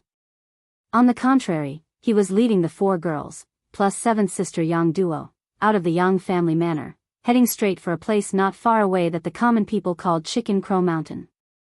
Yang Chendong wanted to bring the 5 beauties to the barbecue. For this reason, he had Yi Qiu'er prepare a lot of ingredients. Tiger's man, Beta Persei, Chiu V's first guard, and 3 squads of Cold Front members accompanied them. Everyone left the manor. It was currently autumn. The maple leaves on the mountain were golden yellow, and the scenery along the way was indescribably beautiful. The 4 girls couldn't stop shouting. Women in ancient times rarely had the opportunity to go out like this. Even if they went out, they were often very strict and weren't allowed to casually look around. How was it like being with Yang Chendong, where they could do whatever they wanted? In the spacious and comfortable carriage, lying down wasn't a problem at all. Every time they saw beautiful scenery, they would take out their only camera to record the beauty. Because of this, the caravan also stopped and traveled. In the afternoon, they finally arrived at the foot of Chicken Crow Mountain, which was 30 li away. Soon, everyone set up the grill, held the charcoal, started the fire, prepared the ingredients, and fetched water. The guards also looked around with vigilant eyes. There wasn't the slightest bit of panic, which surprised the four girls and made them very happy. The environment in the wilderness was the easiest for people to let their thoughts run wild. Because of this, their mood was also very good. Later on, they even followed a few maids and maids to make skewers out of curiosity. It wasn't enough to just do it themselves, so they even pulled Yang Qindong over. Thus, the dignified marquis of the Great Ming Dynasty actually started working there with the servants. This isn't good. Seventh sister Yang Duo really couldn't believe the scene in front of her. Her husband, Wang Go, used to be just an insignificant official, but he had always stayed away from the kitchen. The idea of a gentleman staying away from the kitchen was deeply rooted in people's hearts at that time. But look at Yang Qindong. Even though he had the title of marquis and owned such a large family property, he still worked with everyone. From this point alone, the biggest difference between him and the others was that Yang Qindong was different from others. There's nothing bad about it. Since we came out to play and eat, of course, the atmosphere will be better if everyone works together. Hu Yan and Yang Duo had the best relationship, and the distance between them was also the closest. Naturally, they heard the whispering just now. But Yang Duo still wanted to say something. No buts. Lu Lang didn't refuse. I think he is willing to do such a thing. As his sister, you don't have to care so much. You should hurry up and work. Don't be outdone by others. Hu Yan chuckled. After completing the experience of turning from a girl to a woman last night, her mind didn't seem to be as mature as before. At this time, she was completely like a child. If it wasn't for the torment last night, and her body didn't allow it, she would probably start jumping around in a while.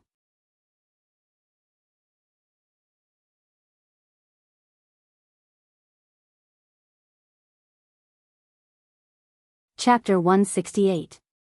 Yang Duo's doubts were quickly led astray by Hu Yan. In just a short while, not only did she not let her sixth brother Yang Qindong rest, she even took out a portion of the tasks in front of her and placed them in front of him. In her words, it was called, capable people do more work.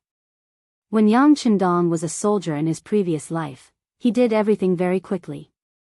Naturally, the speed at which he worked was not something these young ladies could compare to. With Yang Duo taking the lead, Hu Yan quickly placed her own skewers in front of Yang Qindong. Not only that, she also brought Xiao Yin, Lady Shui, and Lady Xiang's skewers over. Xiao Yin and the other two naturally did not dare to mess around like Hu Yan. They could only look at Yang Qindong with an awkward and slightly nervous expression. You guys are too much of a bully.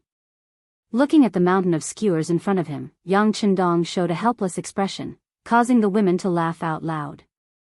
Even Tiger's Mane's wife, Feng and Yang Xi's wife, Mu Lily, could not help but cover their mouths and chuckle.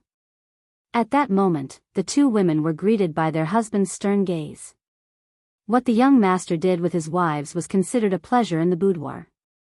Outsiders were absolutely not allowed to comment on anything.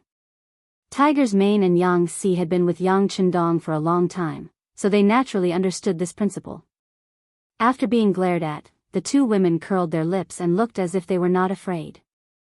However, they turned around and busied themselves with their work. Obviously, they were not afraid of their husband, but they knew that they had to give face at the right time. This way, they could live a happy life. Looking at Yang Qindong, in the face of the work that was completely beyond one person's ability, he waved his hand and called Tiger's Mane, Beta Persei, and Yang Xi over. Put it on. I'll leave this work to the three of you. Ah. Young master, this. Tiger's Mane and the other two looked troubled. If they were asked to charge and break through enemy lines, they would definitely not object. However, when it came to this kind of work, the three of them were really a little embarrassed and unhappy. What is this? The young master asked you to do something, and you're still making excuses? Let me tell you, this job is going to be done by the three of you. You have to finish it. Also, spread the news to Crimson City, let them train a female army. The number doesn't need to be too big, just about 200 people will be enough. In the future, it's better to let them protect Madam. Also, it's better to let them do the delicate work. Yang Chendong sighed. He didn't want a group of men to protect his women. It would be inconvenient. It was better to prepare and train some female soldiers in advance. That's a good idea, a good idea. I've long heard from Xiao Feng that there are many girls in Crimson City who want to become soldiers, but other than entering the propaganda team, there doesn't seem to be a better opportunity. Now that we have a female army, the problem will be solved. Beta Persei laughed foolishly. Oh. What problem has been solved? Is it your marriage? Tiger's Mane laughed after hearing this. Among the few of them, Tiger's Mane and Yang Xi's personal problems had been solved. Only Beta Persei had not made any progress in this regard. It was no wonder that Tiger's Mane said this. No, no. The burly Beta Persei blushed when Tiger's Mane said this. He wanted to argue about something. However, when Yang Chendong saw this, he smiled and said, Tiger's Mane is right. Beta Persei, you're already 20 years old. It's time for you to find a wife. Work is important, marriage is also important, and carrying on the family line is even more important. Since Yang Chendong said this, Beta Persei could not refute. He could only lower his head and agree. However, anyone could see that he was really uncomfortable holding it in. He wanted to find a chance to learn from Tiger's Mane. They skewered the meat and started to roast it. The sky gradually darkened. Fortunately, Ling Feng had already prepared dry wood. He set them together and lit them up. As a result, a huge bonfire was formed. When the bonfire was lit, the flames burned fiercely. A sense of warmth instantly spread throughout everyone's body. Bonfire, the fragrance of meat, good wine, beautiful women. When all of this was put together, it formed a very beautiful picture. Very soon, other than Ling Feng who was on sentry duty and in charge of safety, everyone else, including Yang Chendong and his 4 wives, left the scene and gathered around the bonfire to dance and sing. Everyone's cheeks were red and all of them were beaming with joy. Hu Yan's left hand was held by Yang Chendong, and on her right was Yang Duo. Her hands were raised from time to time, and her legs were kicking and jumping. Her face was like a peach blossom, and she was extremely happy. This kind of life was something she had never dared to imagine before. It was so unrestrained, free, and even freewheeling. And it seemed that her future life could be accompanied by this. How could it not make people yearn for it and feel relaxed and happy? They did not know how long they had been dancing and singing. They drank a lot of wine, and under Dong Shuai's intentional or unintentional actions, Hu Yan was a little drunk. It was already very late. When everyone was tired, Hu Yan felt her body being lifted into the air. She was carried onto Yang Chendong's back and they entered a spacious and sturdy tent that had already been set up. Hu Yan knew that beautiful things like last night would happen again. Just when she was feeling shy, Yang Chendong had gone out and walked in again. This time, he was holding Xiao Yin in his arms. Ah!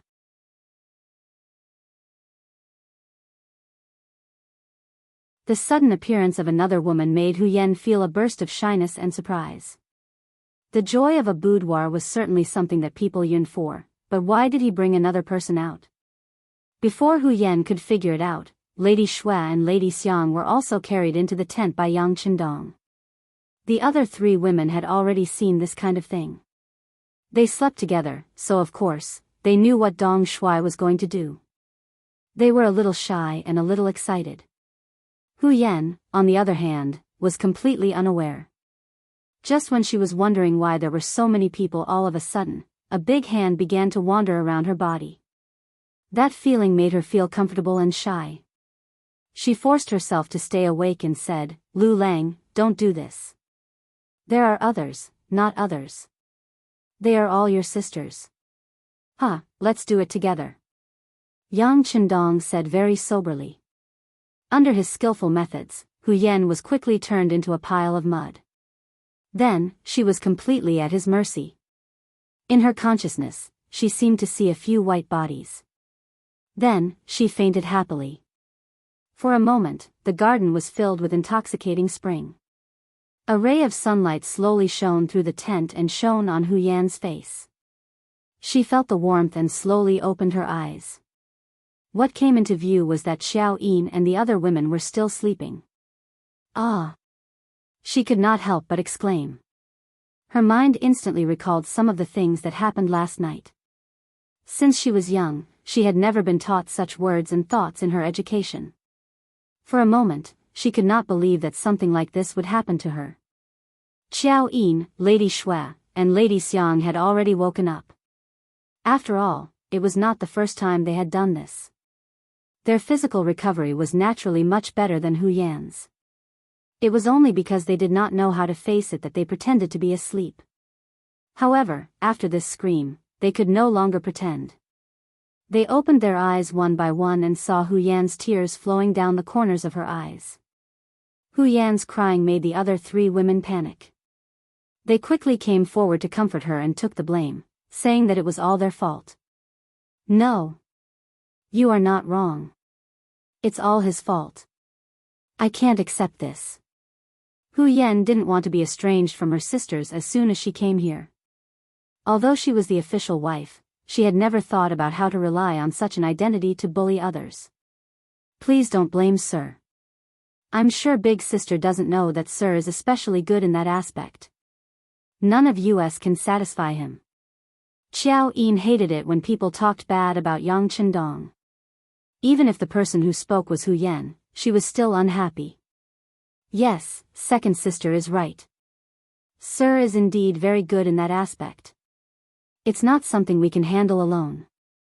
Lady Shui hurriedly said to Xiao Yin. Sir is working hard outside for our happiness. There are many things he needs to consider.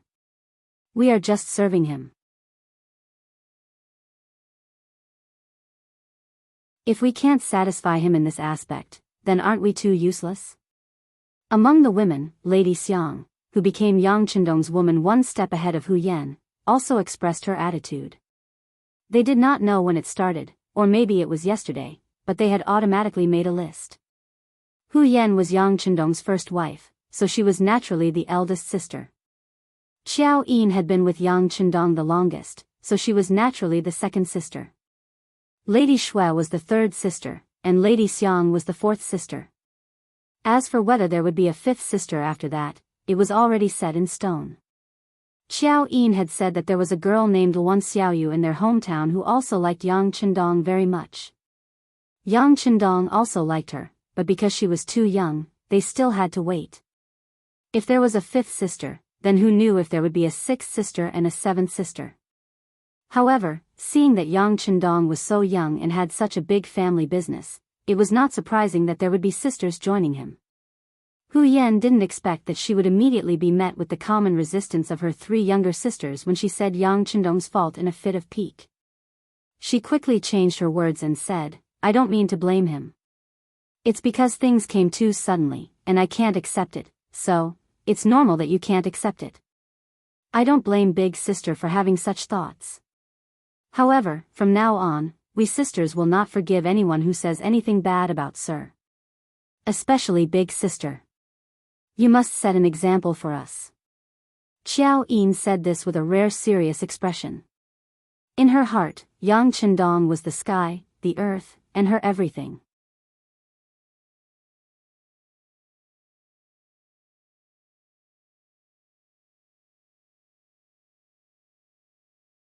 Chapter 169. Oh, I got it. Hu Yan, who had clearly suffered a loss, was now like a child who had done something wrong. She lowered her head and pursed her lips.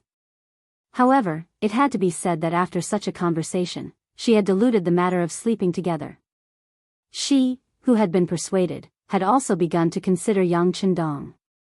At the foot of Chicken Crow Mountain, Yang Chendong had just returned from his morning run when he was stopped by seventh sister, Yang Duo. "What's the matter, seventh sister? Did someone bully you?" Yang Chendong pretended to be angry when he saw the anger in Yang Duo's eyes. Her eyes weren't eyes, and her nose wasn't nose. But in reality, he knew very well what seventh sister was here for and what she wanted to say. "Sixth brother, aren't you going too far? I heard that last night you..." "What happened last night? Did seventh sister not rest well? If so, go back and have a good rest now. If you want to go back to the Yang family village, I can send someone to send you back now. As for other things, let's not talk about them." Yang Chendong saw that the other party was bluntly talking about what happened last night and seemed to want to interfere in his family matters. Yang Chendong used words to block her. In the end, he still had to rely on himself to live his own life. As for other people's opinions, it was just a one-sided opinion and did not represent anything. Perhaps Yang Chendong was very easy to talk to when it did not involve matters of principle. However, when it came to some matters, his words carried enormous weight. Once he made a decision, he would not change it. Yang Chendong's tone suddenly became a little stiff. Yang Duo could not accept it for a moment. "This. Sixth brother, you've changed?" "It's not that I've changed. It's just that seventh sister has never seriously understood me." Yang Chendong shook his head and looked at Yang Duo very seriously. They were family and had a blood relationship, so he would not watch anyone bully his seventh sister. However, this was not a reason for the other party to interfere in his life. With just one sentence, Yang Duo suddenly became speechless. Yes, she really did not understand Yang Chendong. Ever since her youngest brother had appeared in the capital, she had always been surprised by his appearance. Some matters seemed reckless, but they ended with a cause and effect. Some matters seemed unsolvable, but as long as sixth brother made a move, he would always be able to grasp the crux of the matter, and solve it in one step. As a woman, she was only judging from her own point of view. But was her point of view really correct? Even Hu Yan, as the mistress of the house, did not express any doubts. What reason and authority did he have to say anything? "I'm sorry, sixth brother. I'm thinking too much. I think I should go back to the tent and have a good rest." Yang Duo suddenly felt that her behavior was a bit reckless. For a moment, she wanted to find a quiet place to think about it. After saying this, Yang Duo turned around and left. This time, Yang Chendong didn't stop him. He knew that there were some things that he had to figure out himself. Seventh sister, who had already experienced a failed marriage, was most afraid of being hurt in this aspect. Speaking of which, she reminded her out of kindness. However, Yang Duo forgot one thing. Yang Chendong was not Wang Go. After Yang Duo left, Yang Chendong strode back into the tent. After what had happened to seventh sister, he was even prepared to be scolded by Hu Yan. This was his woman, and he should love her. No matter what Hu Yan said, he was prepared to not talk back. When he entered the tent, Xiao Yin and the other two girls had already left. Only the maid Xiao Qing was there to dress Hu Yan. When she saw Yang Chendong enter, Xiao Qing quickly bowed and said, "Master. How about this? You can leave for a moment. I have something to discuss with Madam." Yang Chendong smiled and nodded to Xiao Qing. Xiao Qing naturally knew that she would spend the rest of her life with Hu Yan and Yang Chendong. How could she dare to refuse such a small request? She agreed and immediately left. When only the two of them were left in the tent, Hu Yan lowered her head with a blush. Hu Yan was shy. After all, she and her three sisters served Yang Chendong last night. It was a shameful thing. She couldn't adapt for a while and couldn't face it. However, when Yang Chendong saw this scene, he thought that she was angry at him. He hurriedly squatted down and said, It's my fault. I didn't consider your feelings. I was too agitated, so, no." His mouth was suddenly blocked by Hu Yan's small hand. "Lulang, don't say that. As your wife, I didn't consider your feelings. Last night, I was willing. The more she spoke, the lower her head. In the end, her head was about to plunge into Yang Chendong's arms. He didn't expect such a result. For a moment, Yang Chendong was overjoyed. Really? Yen, you're the best. I love you so much. In ancient times, the word love was not so easily spoken. Even when husband and wife spoke words of love, they rarely used the word love. However, when Yang Chendong said the word love, Hu Yan was overjoyed. She felt that she had made the right decision by listening to Qiao Yin and the others. In her happiness, she said happily, Lu Lang, I didn't understand you before. You were too tired. As your wife, as long as you're happy, you can do whatever you want in the future. Haha. Yang Chendong had already thought it through. It must be Qiao Yin and the others who did Hu Yan's work that resulted in such a delicious result. He was instantly even more satisfied with Qiao Yin and the others. Originally, he had to spend a lot of effort to persuade them. Unexpectedly, he didn't need to say anything and the matter was resolved. In his happiness, Yang Chendong held Hu Yan's little face and kissed it. With this kiss, Hu Yan felt her entire body go soft. She said shyly and carefully, Husband, if you want to, can you wait until night time? After all, it's broad daylight. If others find out, I'm afraid it won't be good. Ha ha ha. Seeing that Hu Yan seemed to be a little moved, Yang Chendong laughed. However, he also knew that Hu Yan's skin was probably very thin. At least, it wasn't as thick as his. If he didn't let go of this matter, it was very likely that it would cause resentment. Therefore, he intentionally changed the topic. First, he talked about the matter between Shao Qing and Sun Shuang. They're not young anymore. As their master, you should find a time to arrange their marriage. We'll take care of all the expenses. In short, you can't treat Shao Qing unfairly. After all, she's been with you for so many years, hasn't she? Thank you, sixth young master. Seeing that Yang Chendong had considered the matter so carefully, Hu Yan was very moved and said, We're husbands. In the future, there's no need to say thanks. Everything I do for you is what I should do. By the way, my seventh sister seems to have some complaints about what happened last night. Do you think you should personally go and have a good talk with her? I don't want her to misunderstand me, hee hee. Yang Chendong thought about it and decided to leave the job of persuading seventh sister to Hu Yan. If Hu Yan took the initiative to persuade her, it would be more effective than 100 words from him. And hearing that seventh sister had complaints, Hu Yan's heart was moved. This was seventh sister standing up for her. She didn't even hesitate to blame her own brother. This sister-in-law was absolutely competent. Hu Yan agreed, and Yang Chendong's heart was completely relieved.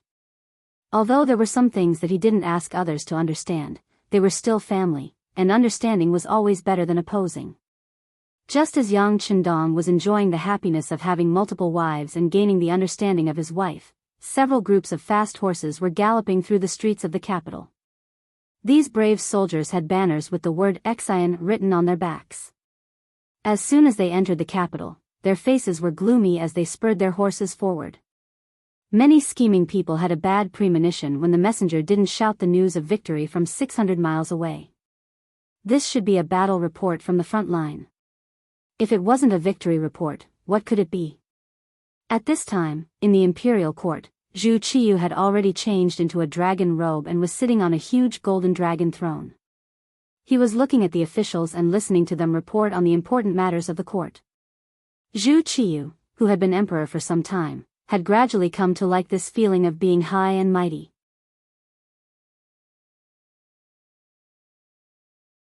Although he didn't have complete power and had the final say, he had basically controlled the situation. Out of the 6 ministries, 2 of the ministers had been replaced by his favored candidates, Minister of Revenue Jin Lian and Minister of War Yiming. These 2 had replaced Wang Zhua and Kuang Yi, who had followed Emperor Ying to Nanjing. These two new ministers were very grateful to Zhu Qiyu for his favor. Naturally, if this substitute emperor had any requests, they would do their best to satisfy them. Of the 6 ministries, the Minister of Works, Shi Pu, had always been a fence-sitter. When Wang Zhen had been present, he had often tried to curry favor with him. Now that Jining had become a head eunuch, he had long since leaned over. In this way, he could also be considered a member of the substitute emperor's faction. Out of the 6 divisions, 3 of them were on her side. Zhu Qiyu felt even more satisfied. Zhu Qiyu had come to court in a happy mood, intending to show off his skills and compete with Zhu Qizhen in governing the country.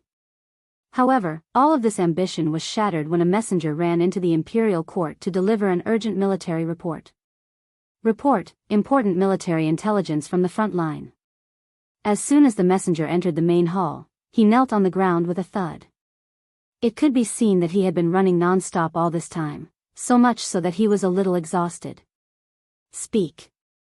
Hearing that it was a military report from the front line, Zhu Qiyu straightened his body and looked at the soldier with a face full of expectation. Your Majesty, Admiral Shi Hang was ambushed by Walla's army.